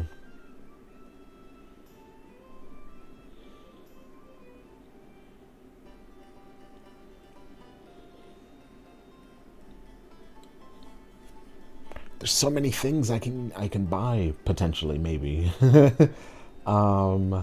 What's this? Band of Loyalty.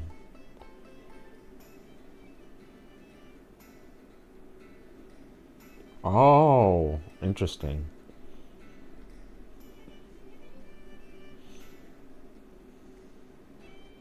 Cloak of Many Fashions.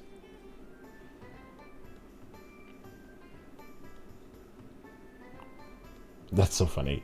The cloak can't be anything except a cloak. Clockwork Amulet. Clothes of Mending.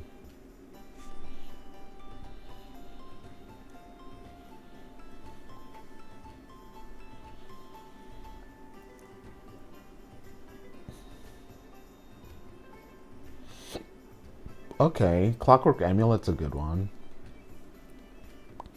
Yeah. It seems very good. At this point, I would give them gold. So this is the thing, though. We looted the dragon's hoard, so there's plenty of gold. Why do you talk about me like I'm not here?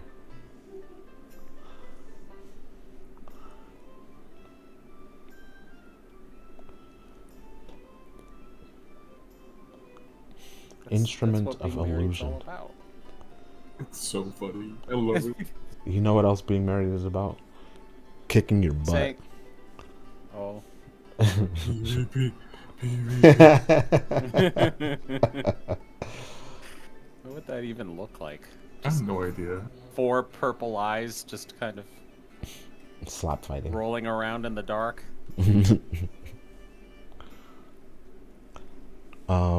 know what it sounds like. I'm extremely bad with gifts. I love gifts. You fucking bitch! How dare you? Oh my god. What is happening? Danny, did your sound thing work? Yes, it did. Do you want me to Okay. leave the chat and come back in?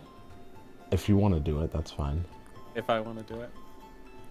He wants to do it. Yeah. I wanted to do it. Condoms, Rose! Condoms! Condoms! Condoms! Very good. I'm very glad.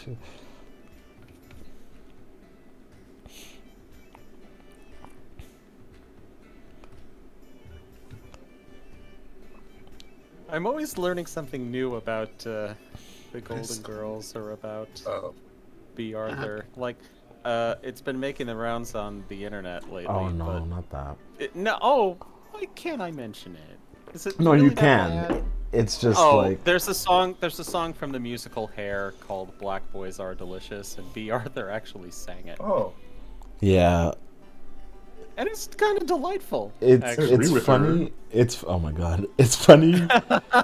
It's funny to listen to her. Like it's definitely a song from the times, you know. Yes. But it's really funny to watch her perform it. Yeah. She was game for anything. It was like, yeah, of course I'll sing this ridiculous song. Listen, there were songs that she sang in her youth that would have like made the hair in your taint stand at attention. I can imagine, especially since she is from a time. Yeah. Yes. But like it was like really late vaudeville type stuff. That's so interesting. Okay, good. Updated the quest log because I forgot to put another one be available. Ooh. Running to go look at it. Ooh.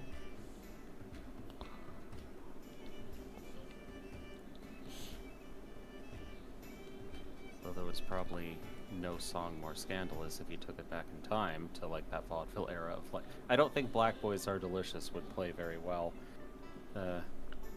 in that time period. I think it's very much of the time. Oh, yeah. Now it's just like it's problematic, but it's also nice at the same time. It's just cheeky. It's nice is a way to put it. I would say that it's problematic. Hi. I would say that it's problematic, but it's less problematic depending on the context of who, like who's singing it and why. Yes, context is important. Sure.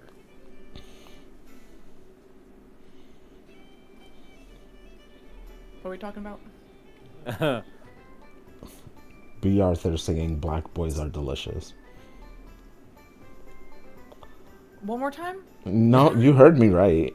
No, I don't think I heard what I thought I heard. Can you say No, that? you did. You B. did. Arthur singing "Black Boys Are Delicious." Interesting. That's not a It's sentence I thought I would ever hear. Yeah, well, It's a I really thought I knew a lot about her, but I. a did not really know. funny video though. I genuinely do enjoy it, and when I saw it, I was like, oh my god. In facts, you know? Go seek it out. Everyone is saying they are. Like I don't Oh, know. good. I'm glad it's getting hits. Well, think yourself. She had a song called "Well, Can You Get a Nudist for Her Birthday?" And one of the lyrics was, "Tell me on the level, can I give her a muff?" And then there's a pause, and she says, "I know it's true they wear a smile, but that can't be enough." I'm trying. I want the punchline. You got it. Like It's sorry. What I mean is I'm trying to figure out the punchline because I think I don't get it because I'm.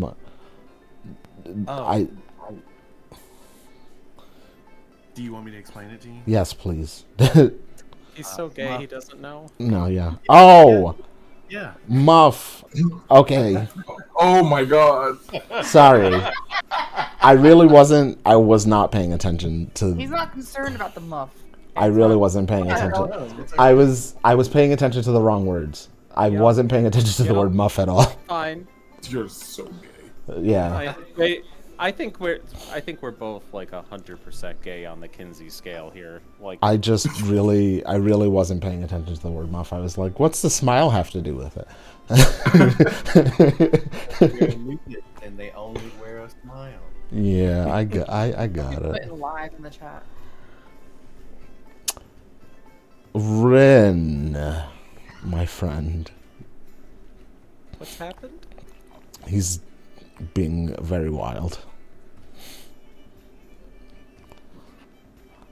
I love him, but I also I shake him by the shoulders.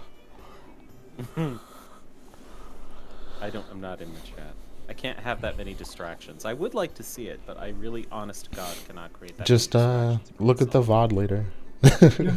That's sometimes every do. Monday morning. I look at the VOD for this game. Sometimes right after. That's how I Are we survive all work. back, or is anybody Yeah. still? I think we have a quorum. Yeah, I think everyone's back. All right, so let us get back into it.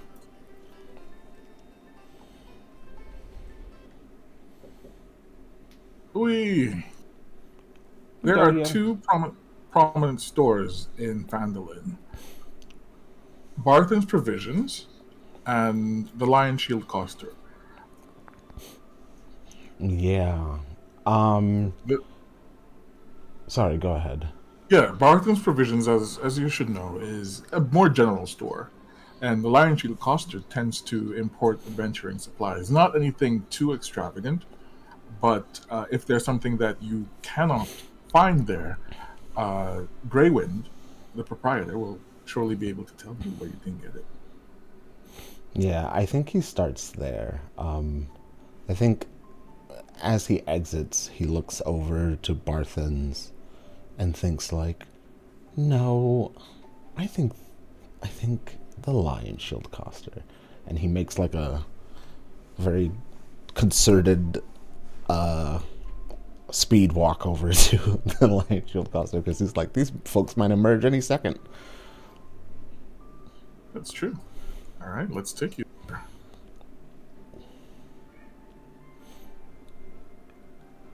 Zing. And the party token, because we love the nosy token. I love it. It's the best part. You are recognized the moment you walk into the Coster. Greywind turns around and she has a big smile. Well. The triumphant hero returns. Please. No such titles are necessary. You'll be getting titles whether you like it or not. At least here. What you did is just not a small feat, you know. Well, in part, we have you to thank as well. Don't we? I'm sure you do. I'm sure some of my supplies come in very handy, and I would love if you'd let as many people as possible know that. That's actually part of why I'm here. I need more things. And he's looking around the store. His hands are tented.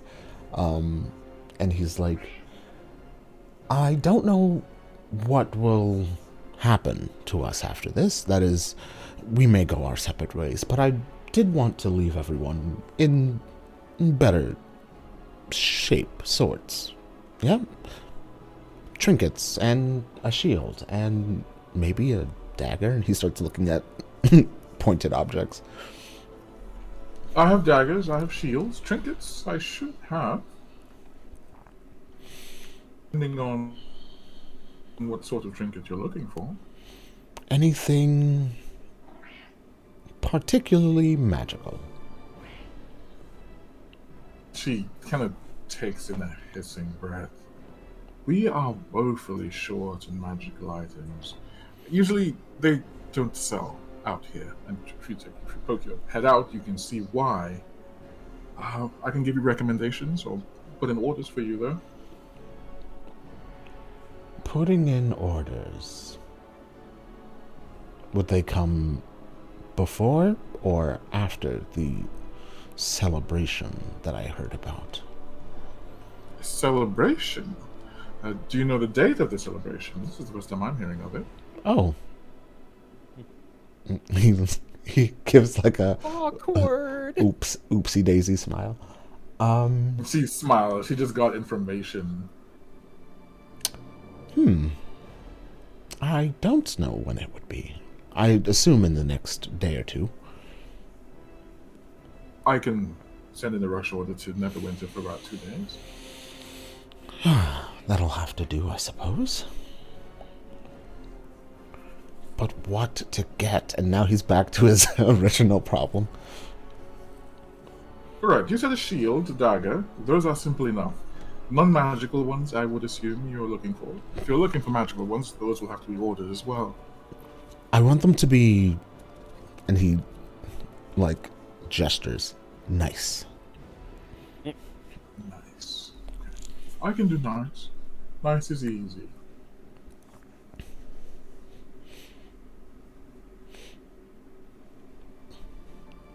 He taps at his chin a few times, looks around. Perhaps for Gita. Something...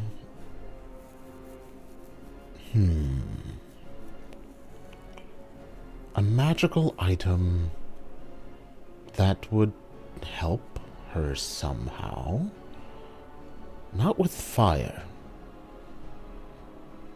but with...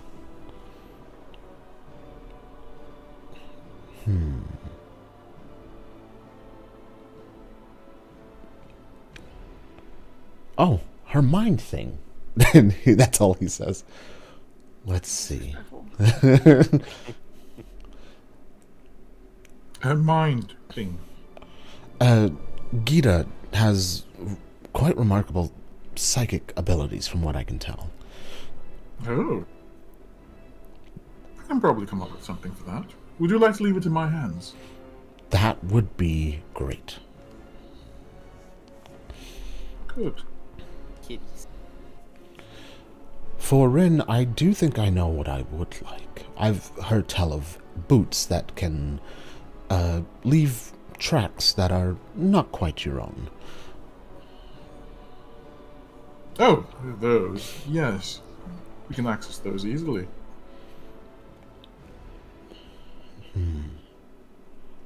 For Conlith.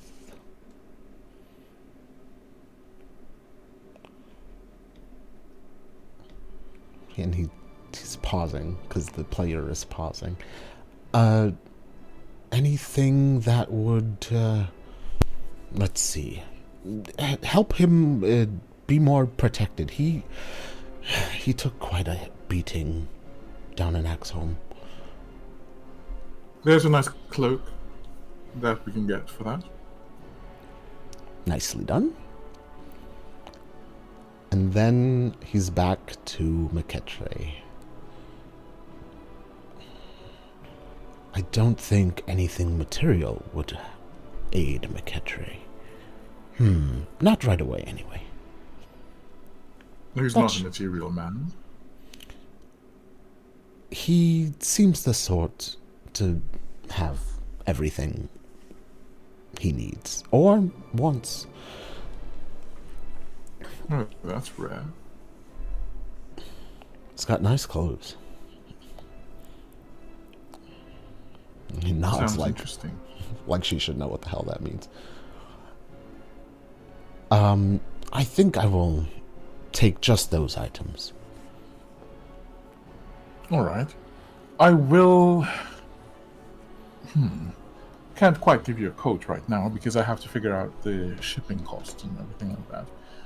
Are you willing to pay upon delivery? I imagine that your venture was rewarding enough for money to be no object. He taps his pockets. I should hope so too. She looks very pleased at that. Good.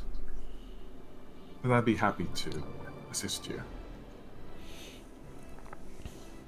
And as she says that, there's like a little ring in the door. She has one of those doors when you open it, the bell goes. And a figure steps in. She is tall and dressed in very sensible cloth and leather with a silver-lined cloak draped over him. He's wearing brown and silver. His skin almost reflects the color of his clothing, a sort of brownish bronze, and his eyes are brilliant gold. His hair is a shock of silver as well. And he has his hands placed in front of him in a very pious manner. Greywind looks at him and greets him, though she... Yeah, I will give you this real insight roll. She does look like she does not know who this person is. And he looks at the both of you and says, God's blessings to you both. Louis gives him a polite smile and a closed-eyed nod.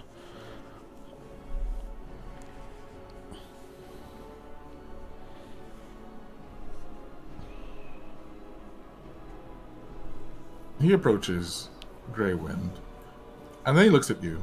I hope I'm not interrupting any business. No, I think I was just finishing up. Oh, very good, very good. And he bows to you and then turns to Grey Wind. I've just come in from traveling from the south, and I was wondering what I could do to provision myself. Would this be a good place to... it seems so, yes. You do have cleaning implements for arms and armor. And leather oils as well. These are all delightful looking. Brands I recognize. I have a list. And he pulls out a list and hands it to her. And she goes down the list and starts getting him the stuff while he takes out the money. Louis is like whistling, but like very quietly. And, you know, looking stuff over and glancing over his shoulder and, oh, this sword is lovely. Eventually he turns to you while Grey Wind is getting the stuff. Are you a traveler as well? Or are you a resident? Sorry, me? Oh, yes. Yes, traveler. Traveler? Oh, as am I. I think I'll be here for a little while. The town seems to have quite a do going on. I'm rude, and he extends a hand to you. Fergus. And he shakes the hand and says, "You may call me Louis." You may call me Fergus, or father, either way. Good to meet you.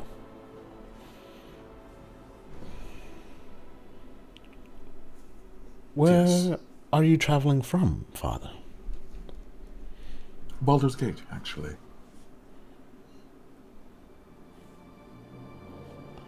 Oh, I've been to Baldur's Gate twice, 3 times. He's like saying it out loud as though he's talking to Ivar. Like if Ivar was standing right next to him, he would be regarding that man. I'm not your diary. And then after a pause, thrice. 3 times. Oh. Well, I am based there, so I call it my home.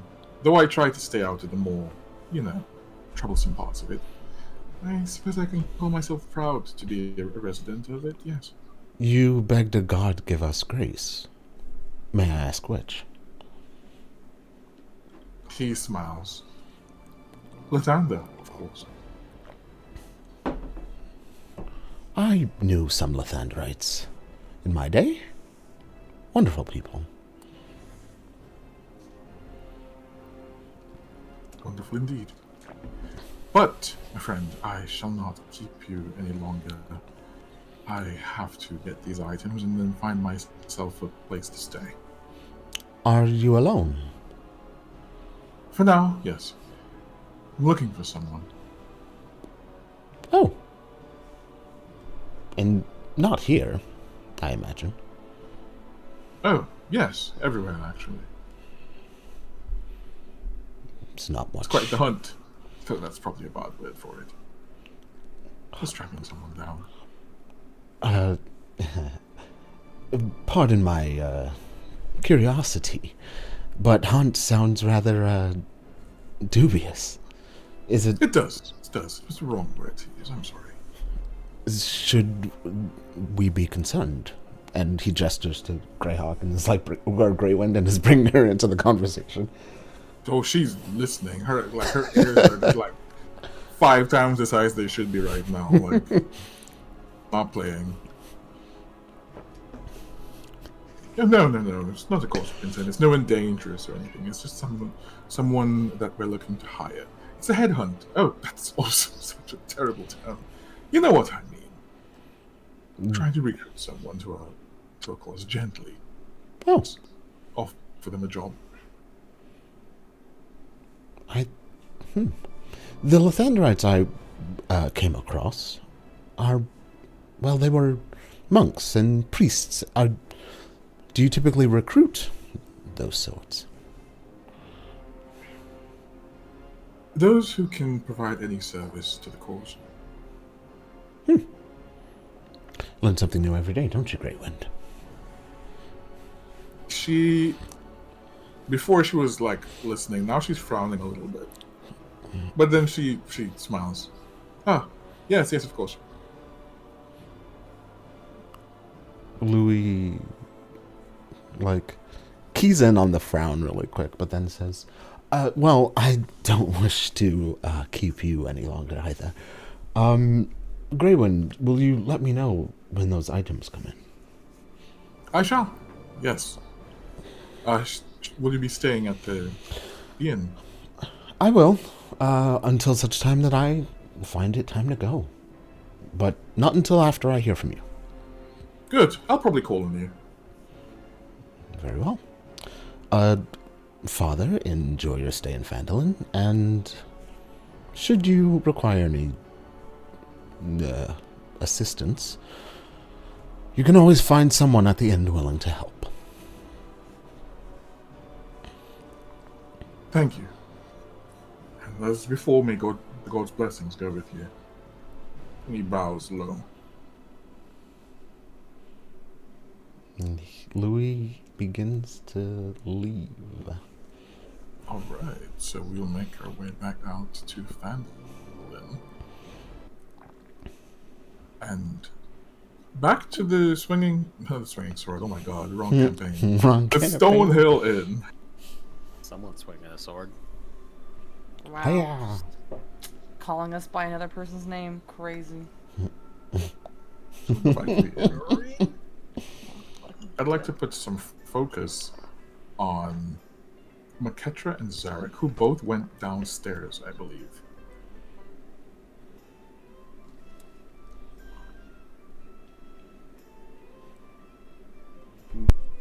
The Ketra's still in the hallway.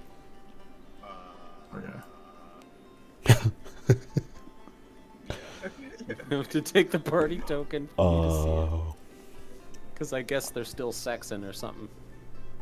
Yeah, if no one can grab the party token, I can bring it down. Oh.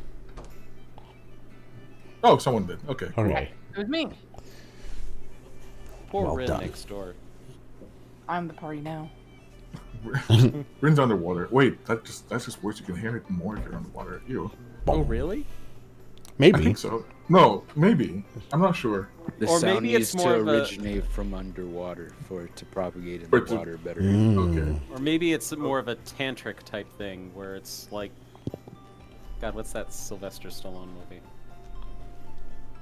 Demolition Man. Yeah. Whoa. It's a psychic demolition.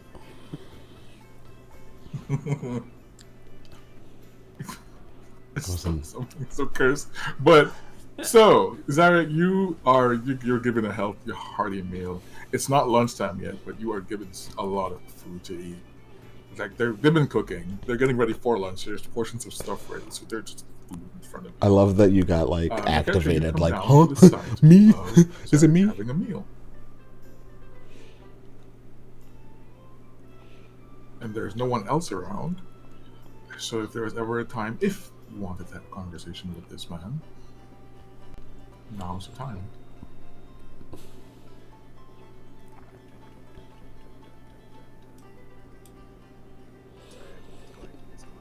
At the same time. Okay, we'll do that one first. I I'm hear so you. quiet. You're very quiet. Oh, am I? Talk Oh, into yeah, the yeah. microphone. No, the thing had been turned down quite a bit. Sorry. Oh. See Okay, the- okay. How do I see the party token again? I'm so sorry. I'm so sorry. No problem. Click on the ground and drag any spot on the ground, and it should release you from your own token, It so that you didn't. can. It didn't. With your left click That's The what map. I'm doing. and just like. And hold then the you can token and go down. zoom out of the map using your mouse wheel, and you should be able to see all Oh, I'm tokens. so. Thank Yeah. you. And you can just select the party token. I gotcha. There you go. I think Maketra, he will make his way to the bar and he will sit down next to Zarek and he'll just say, good morning. Well, yeah, because it's still morning. Yeah. Yeah. Yeah, it's the morning. It's almost 10 a.m. Mm-hmm. Zarek like looks over when he sits down and he like nods. He's like just eating away.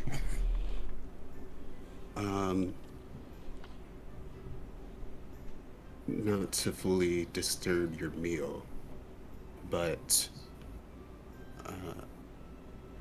I think once everyone is fully rested and recovered, we should probably hold a gathering to talk about what has transpired and where we should go from here.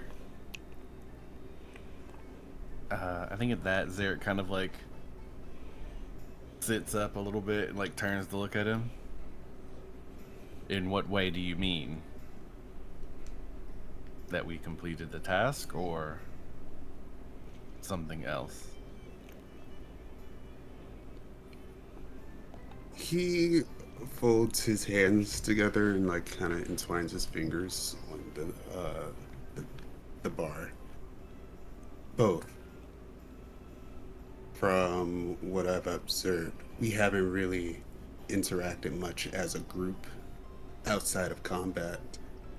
And most of the time that we have known each other, I think during this celebratory period, it would be nice to correct that or address that. I think Zarek takes a long inhale and kind of like squints a little bit at McKetra. Mm-hmm. Say what you really mean. He just gives a very slow blink and he says, "That is literally what I meant." Ah. He takes like a sip of his drink. Like his brows are furrowed like he's thinking. And then after he finishes the sip, he actually turns more in McKetra's direction, and then he just looks at him and he says,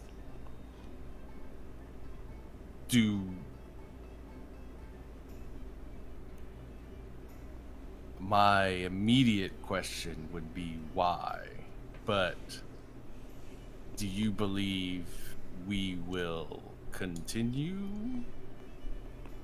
in this path? Same As a planet, two group? different worlds, right? There is Sincere potential. question. It's a very sincere question. There is potential. Hmm. I know that there are tasks and challenges I've had in my own life that proficient companions would help to complete easier and quicker. Perhaps there are things in yours or the other lives that are a similar circumstance. Besides, there may still be things that this town needs, or perhaps other things nearby that might benefit from a group of disparate adventurers, I suppose. We are quite disparate, yes. Wow. Wester has asked if we would wish to escort him.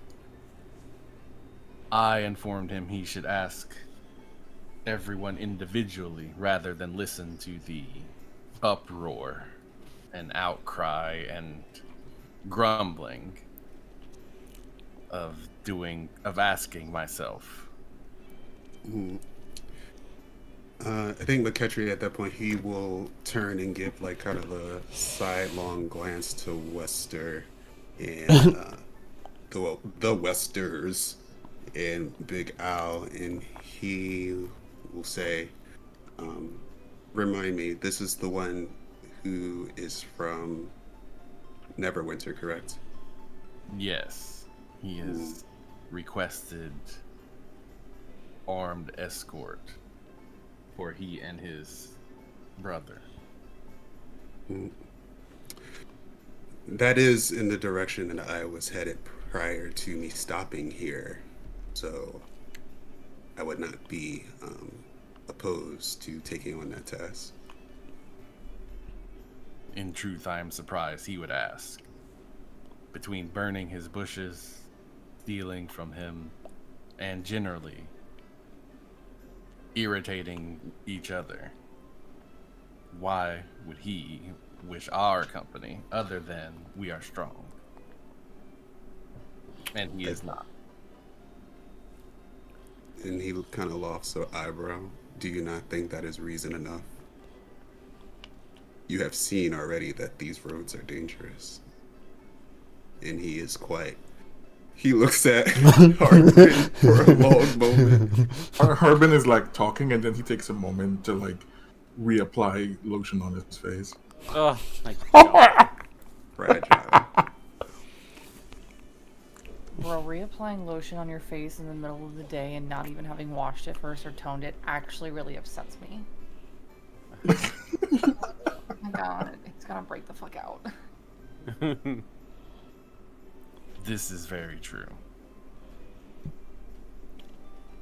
But I have not decided if I wish to travel in that direction yet.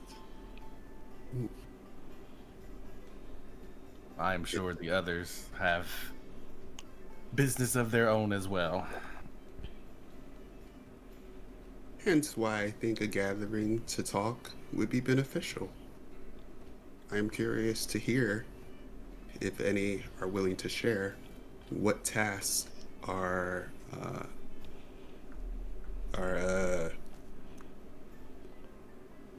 what tasks you guys have to do. He kind of scoffs and says, "When in the last 10 day have you heard much in the way of conversation?" I haven't. Exactly. And Simply he's- playing the dragon does not mean it will magically appear. Yes, it will take an intentional effort. Hence my suggestion to you now.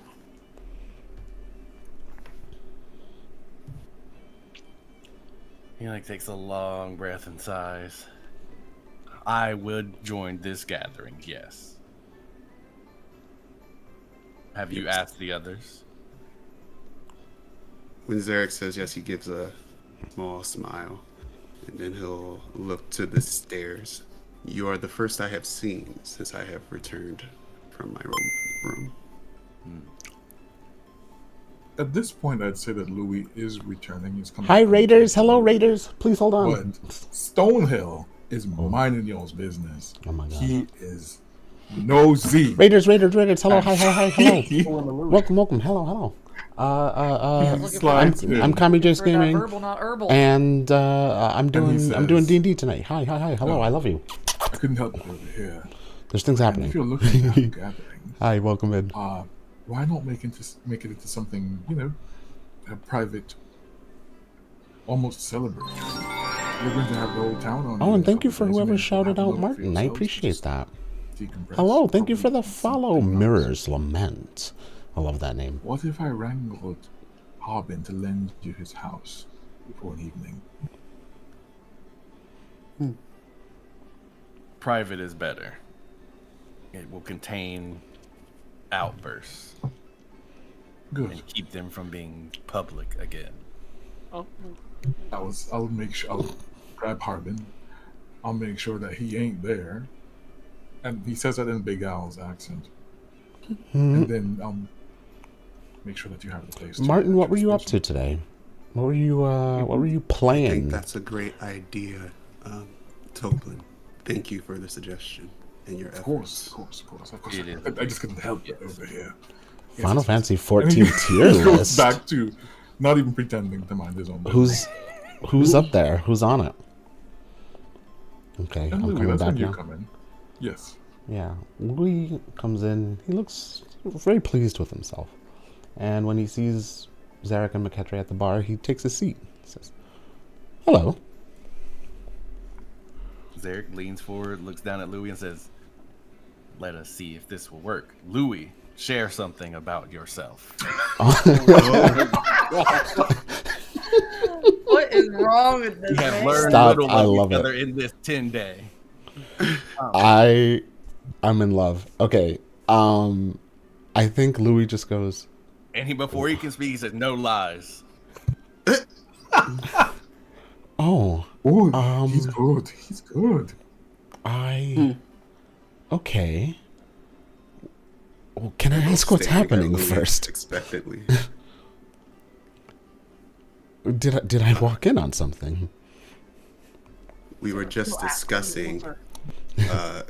First, give your answer, though we were discussing. And we'll wait. No, first give your answer, and then we will let you in on what we were discussing. Oh, I was about to ask the same of McKetcher, but you walked up. okay. Something about myself. I am originally from a grove. A grove. Yes, my people settled in a grove. That's where I was born. Are you taller than the trees in the grove? Oh. And he thinks, no? Probably not. Where At is least- this grove? Does it have a name? Far to the southeast, and, well, we called ourselves the High Spires. I've not heard, nor have I been. Sounds interesting. Nor have I. But yes, And he we were. looks like, am I in trouble? No, please relax. We were discussing having a gathering to discuss with our other companions about what we've experienced and where do we go from here. Are we to disband, to separate and go our separate ways, or if there are other things that we may be able to assist one another with? Oh, McKetcher believes the slaying of the dragon will bring about sharing. I would say that I might agree with McKetray. I've had plenty of things on my mind about, well, the lot of you, actually. But I felt the situation was rather dire. Didn't want to, broach too far. When better to speak of such things than the eves of battle. We may die together. I suppose you have a very intense point. The catcher's going to look over at Xeric and be like, "You are aware that Oops, the majority sorry. of us are not warriors, correct?" Believe me, I am always aware of that. He gives a slow Rude. nod. I see. Did I? There would be less friction and more understanding of the task at hand. Now, might I interject just a moment? A warrior I am not, but do I not handle my sword quite well? I could provide pointers, but Oh. you are adequate, yes. Adequate. Damn. Well, if it's adequate. The I'll catcher take- says nothing because he doesn't use a sword. I'll take that as a compliment. But will you train to become better with your sword? Or will you rest upon your current level of skill? These are the things that bother me. There's a voice in the back of your head, Louis. You're not all that good, you're just big. Louis looks off to the side like, Bullying Louis hour. if you are asking to train me, I'm willing to take any pointers.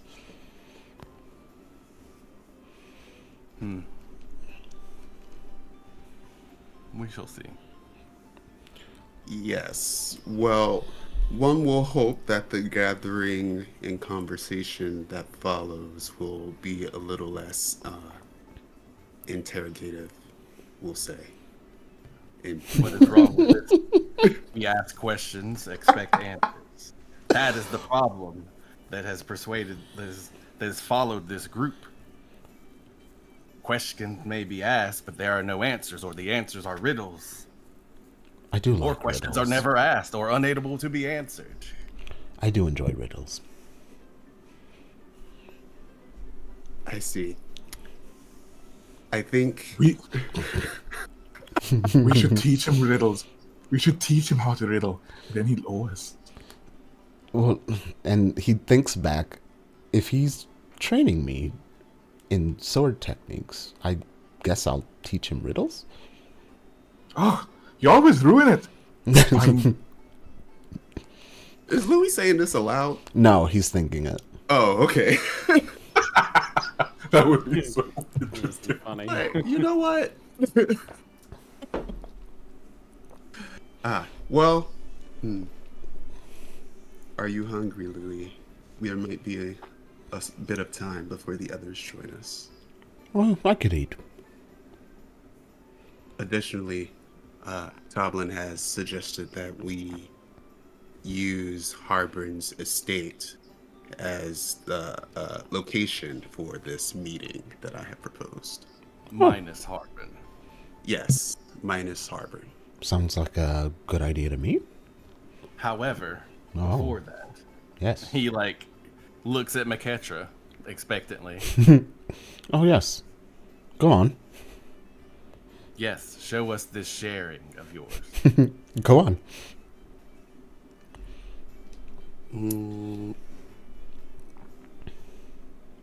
Is there something specific you would like to know? Where do you get your clothes? Why are your fangs fangs? Oh, that's right. There's that too. What the hell is that question, bro?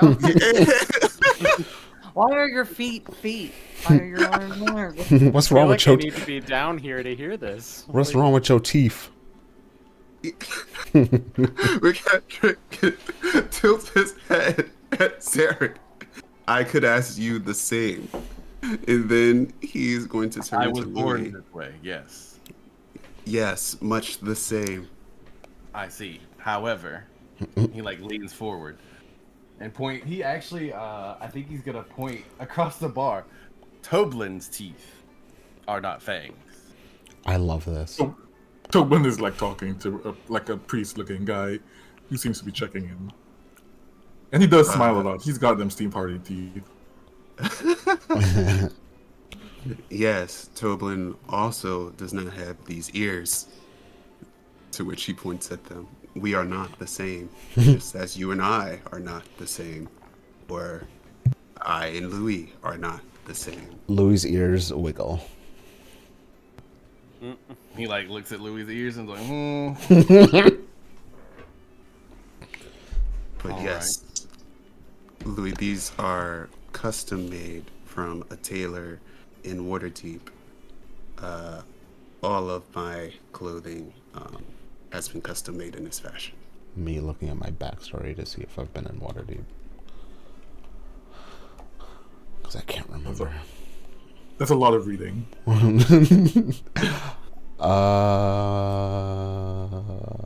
I don't think so. No, yes, once. Yes.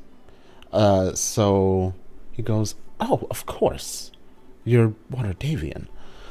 Makes sense. He nods. Yes. I lost my train of thought. Sorry.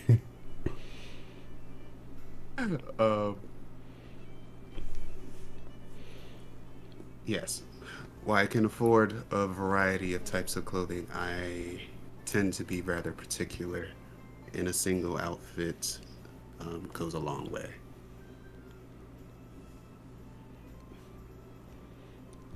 He shrugs. I think I can agree with that. Then he looks like sidelong at Zarek. Derek has started back eating while they were talking. Do you have one? A fancy set of clothing? No. No, a thing to share. Is there a thing you wish to know? Where'd you get the scar? Yeah, look what's your problem? I think for the first time ever, Zarek looks taken aback. Like he leans back when you ask him that. Like, About the scar? yeah, it's not quite how dare you, but it's like, yeah, it's in the neighborhood. And he just he looks like he's about to snap with an answer, but then he kind of stops and thinks about it for a few. Like he goes somewhere else for a minute, stares off, and he says, very quietly, actually, I received this from members of my clan. Ah. I have no more questions suddenly. That seems quite personal. It is. He takes a sip of a drink that isn't there. Yes. Are you enjoying share time? He picks up a bottle of air and drinks it and says, You could have ordered a drink.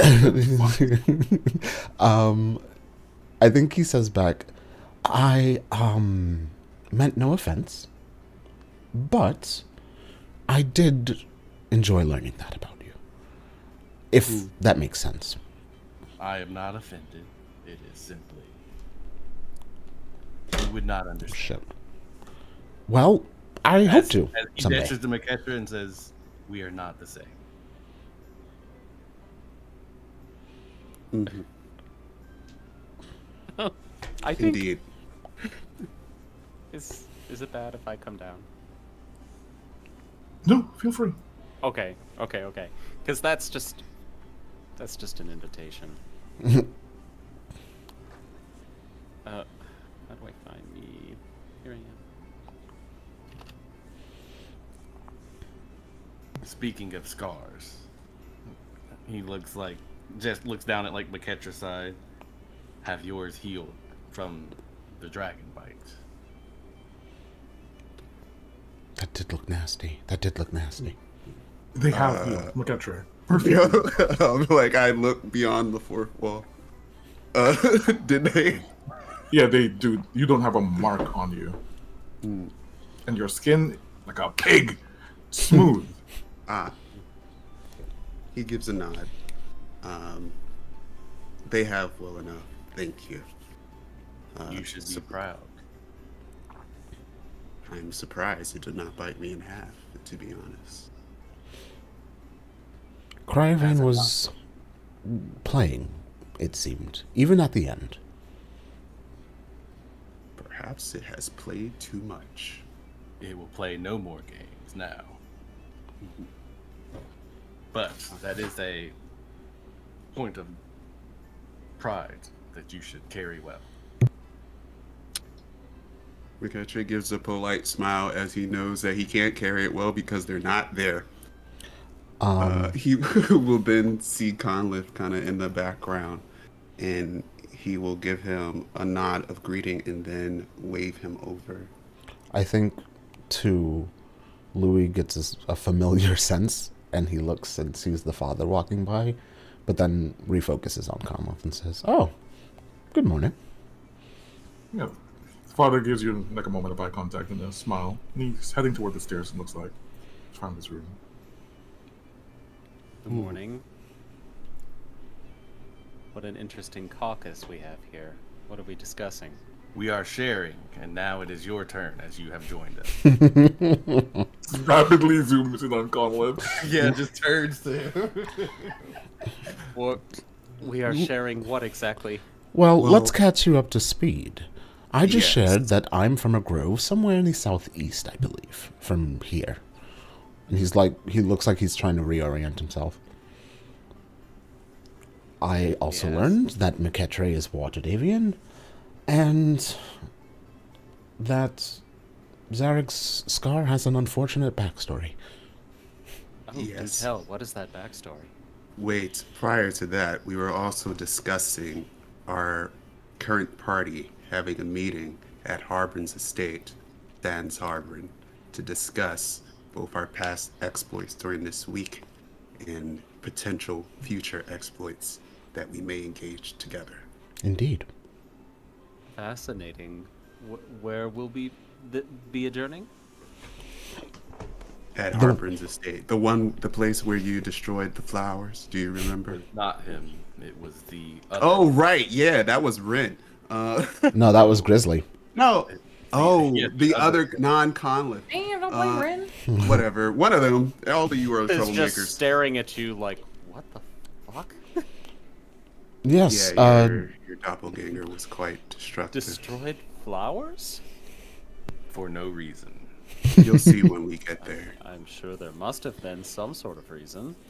It seems quite random, actually.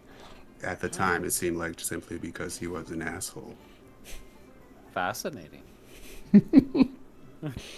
And now you are caught up. Share. Oh, well, I didn't hear of the tale of the scar on your face. Well, maybe, after you share yours, you can ask him more questions. Well, I too, as you can see, have a scar on my face. Roughly in the same place. Louis like, okay, yeah. And Nods how slowly. did you obtain your scar? Kinda. Louis holds his ears down like, oh god. Kinda Calm- grinds his teeth a little and says, "It was from my clan." Oh, something we have in common. I obtained mine from one of my clan as well. Oh, The catcher smirks because he didn't want to pry, and Conleth is doing it for him. Zarek narrows his eyes. Go on. Oh, it was just from a sword of a ranger. Do they yet live? Yes.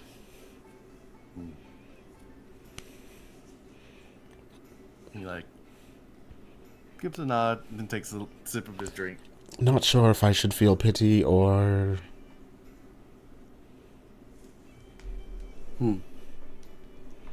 This is interesting, Conleth. You do not seem like the type to get into physical altercations, I would say. Oh, there was a time when I got into many physical altercations. Zarek arches a brow. Yes. How much do you know of the Underdark? Life in Menzoberranzan? Louis shaking his That is head. where I am from. Oh. I know that Drow live there, and that there are Yes. various fighters. I know Yes. that there are many monstrosities and creatures beneath, Oh yes, like the Drow themselves. other than the Oh my drow. goodness. Damn. The So five you things are a do not go, monstrosity. do not venture there to hunt drow. You see, friend, I have seen your prowess with a sword, and there was a time when I wielded a sword myself. Who are the Five Fangs? He actually brightens. There's a smile and maybe a little something in his eye. Looks puffs his chest up a bit. They are a band of mercenaries made up of, you would call them perhaps rejects, outsiders, monsters. Exiles. Monsters. Yes, those that are not. And he looks at Conleth and he looks at McKetra. They are closer to myself and Louis than other company. Oh. Interesting. You mean to say that these are more, less humanoid, perhaps? Were these previous companions of yours? Yes, they are a mercenary band. Then why are you not with them now? Looks taken aback again. I left in order to find the dragon and pursue my own glories. Were they not willing to assist you?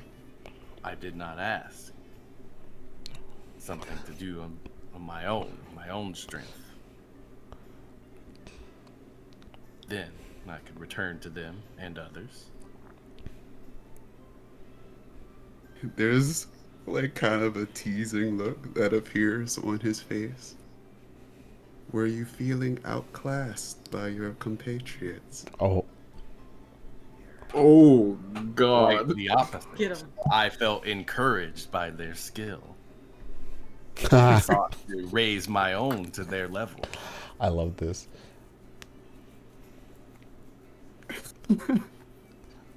He gives a nod. It's like, that is very admirable.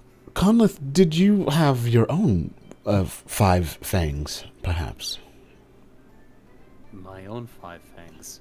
Yes, were you in a mercenary group as well? No, I've never been in a mercenary group. That is not where I learned to wield a sword. Oh. Like shrugs, just like, where did you? That would be at Mele Magthir. That is where all drow males, especially of noble birth, are required to train for a period of at least 10 years. So you are also high class as Maketra is then. Maketre also gives a grimace. Wealthy. Colin Elites. replied, regrettably.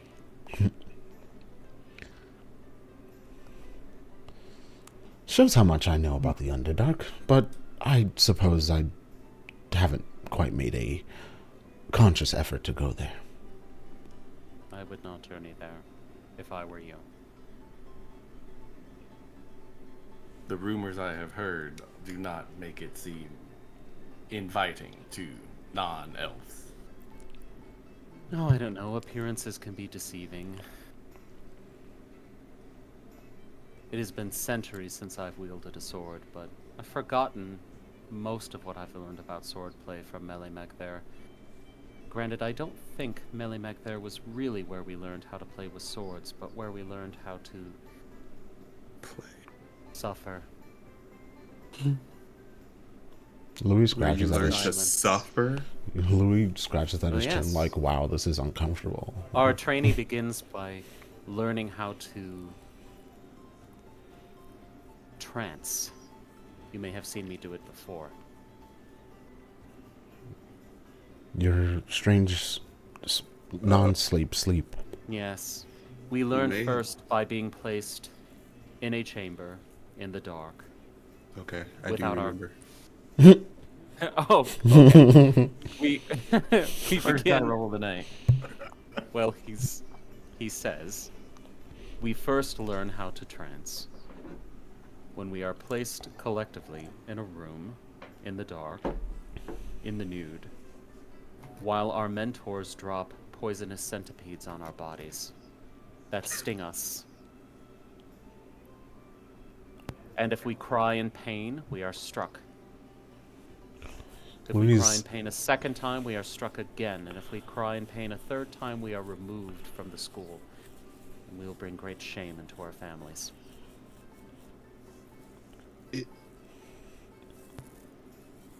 Tarek actually puts a Hi, hand how on are his ya? shoulder and nods. Oh, Trauma bonding. And Let's go. he says, Mele Magthir, you see, is where drow learn to become drow. I think Louis Acquiescing. looks uncomfortable. But he doesn't say anything. He's just kind of like scratching at his chin like, oh my god, this is terrible. Like, just trying to figure out like how to respond. But I think he also reaches back to Ivar and says, is the Feywild or the Underdark worse? What do you mean worse? Worse is a comparative, meaning that you think the Feywild is bad to begin with. Okay, what I meant to say was, sometimes the people in the Feywilds were not very nice to me. Well, you probably deserved it. He like visibly rolls his eyes. Like he's checked out of the conversation. He's like, oh my god. Well, I don't know much about the Underdark, but if this runaway drone is anything to go by, it can't be very pleasant. Well, And then, sorry, no, go ahead. I was gonna say Conleth continues, and I guess you've tuned him out for a minute while you're having this conversation. And at this point, he's discussing the swordplay that he learned, and he says something to the effect of, "And then there's our graduation. After 10 years of enduring the most pain and suffering one could ever be expected to tolerate, we graduate, and at our graduation ceremony, we are stripped naked, we summon demons, and then we are forced to endure endless non-consensual sex with matron mothers." Out of character, is this true? Yes. I don't like the Underdark. What the hell? And Rickett's just like- Conleth says, looking back, now as an apostate, someone who left this life behind, I think it was mostly about the non-consensual sex. Or I've forgotten everything about foreplay. Oh my god. No, foreplay. Swordplay! Freudian slip! Oh my word! You're What so a funny. slip. Fane, And hello. you Sorry, hear- welcome in. And he's just like, "What? Was there a purpose for this treatment? What was this designed to do?" To break us. To break us into becoming subservient members of this society. If the Underdark is as cruel as books, retellings of stories, retellings of retellings of stories, and anyone who has cast Speak with the Dead on a drow has ever spoken, then I imagine that this is simply to ready you for the harsh realities of no sunlight. No. Worse. You asked worse. Well, we have shared. Yes, Where are the other two, by quite the a way? bit. That's a good question. Where are the other two? I believe they are still engaged in bathtubing or whatever comes after that. And yeah. You across the room, you hear Harbin just go, "Oh!" as Toblin presents his proposal. But you do see a begrudging nod because he has to be magnanimous. He has no choice. And Toblin knows this. Upstairs, Rin, you are in your room at present, and you just hear the sound of footsteps past your door. There's nothing strange about that. Nothing at all. Nothing really. People walk past your room all the time. Gita, by now, what's going on with you and Cleanjaw? Are you like bathed and finished bathing and talking, or are you just like resting? What would you guys be doing by now? I'm assuming they're done with the bath. I think Cleanjaw got out of the tub first, right? Yeah. Yeah, I think when that happens, I think, like, probably that really sad, deep moment's probably passed. Yeah, So she'll also stand up, and I think at that moment, I knew that the drow were pretty now much realizing wild. that they I didn't really know just all set of that, themselves though. completely naked. This is the first person, as a grown woman, to see her butt ass naked. So she just kind of like really frantically tries to like, after realizing this, like step out of the tub and get covered. Yeah, he is drying off, but he has his back turned to you in most insistent fashion. She'll probably throw on. I'm sure there's gotta be some clean clothes in there. Yeah, not yeah. Probably not her leathers, but probably just like a little dress or something, like a little sundress, what she wears over her leathers already. But so she'll probably just slip on whatever is available, and her hair's already steamed dry. So, That's so cool. I think she'll kind of like pause for a moment and kind of regard Cleanjaw, and then she'll just kind of take. I'm guessing he's also getting dressed. Yeah, he's putting on like a she'll- pair of pants and putting on boots, and that's it. Yeah, she'll probably reach out to like touch his arm. I think at this point she's probably just looking for any kind of excuse to have physical contact with him as their relationship progresses. So I think she'll reach out and kind of just like touch his arm and just be like, "Should we go down and get something to eat?" Never mind. We'll stay You down should. here. I'm starving. And no, once he has pants on, he's actually very willing to turn and face you. Pants. She's probably like mid putting clothes on. The second she turns, she's like, oh fuck, and like pulling her dress down. Pants. She's like, okay, well let's go join the others then. All right. Flings that door You open. go to, yeah, you go to join the others, and you see a priestly-looking man walk past you in the hallway. And he turns to you and he gives you a smile and he says, "God's blessings to you, my child." She's like stepping out and she just kind of like arches an eyebrow at him and like looks actually like very unimpressed by that. I don't think Gita's the most religious person in the group. And she just kind of goes, "Cool," and then walks away.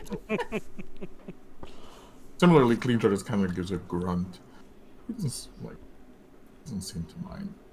And the two of you go to join the others downstairs. But in the meantime, this priest goes into his room, closes the door, Damn. he sets his bag down, puts down the items that he bought from the Lion Shield Coster. Very peaceful. Seems happy with them. He opens his window, sees the light coming in, and then closes it again. And he stands in front of the tub. A bath is in order. And he begins taking off his gloves, his shoes, pulls off his cloak. Seems very methodical, folding things up as he takes them off. Runs a hand through his hair. It's a bit dusty. He doesn't seem to like that very much. And he begins taking his robes off. He is scarred. He's quite muscular underneath all of that. Very large. And as he shrugs the robes down Large father, you from his say. shoulders to expose his wide, I have Catholic rippling back, guilt. there is a massive black hand, branded, burned, and painted into tattoo Oh on boy. his flesh. Oh boy. The black hand, not of Lathander, far from it, is opposite actually. Yeah. The black hand of Bane, the god of war, strife, and conquest. Brother of the gods of murder and death. But the rest of the sharing will continue next week with Kiva's portion.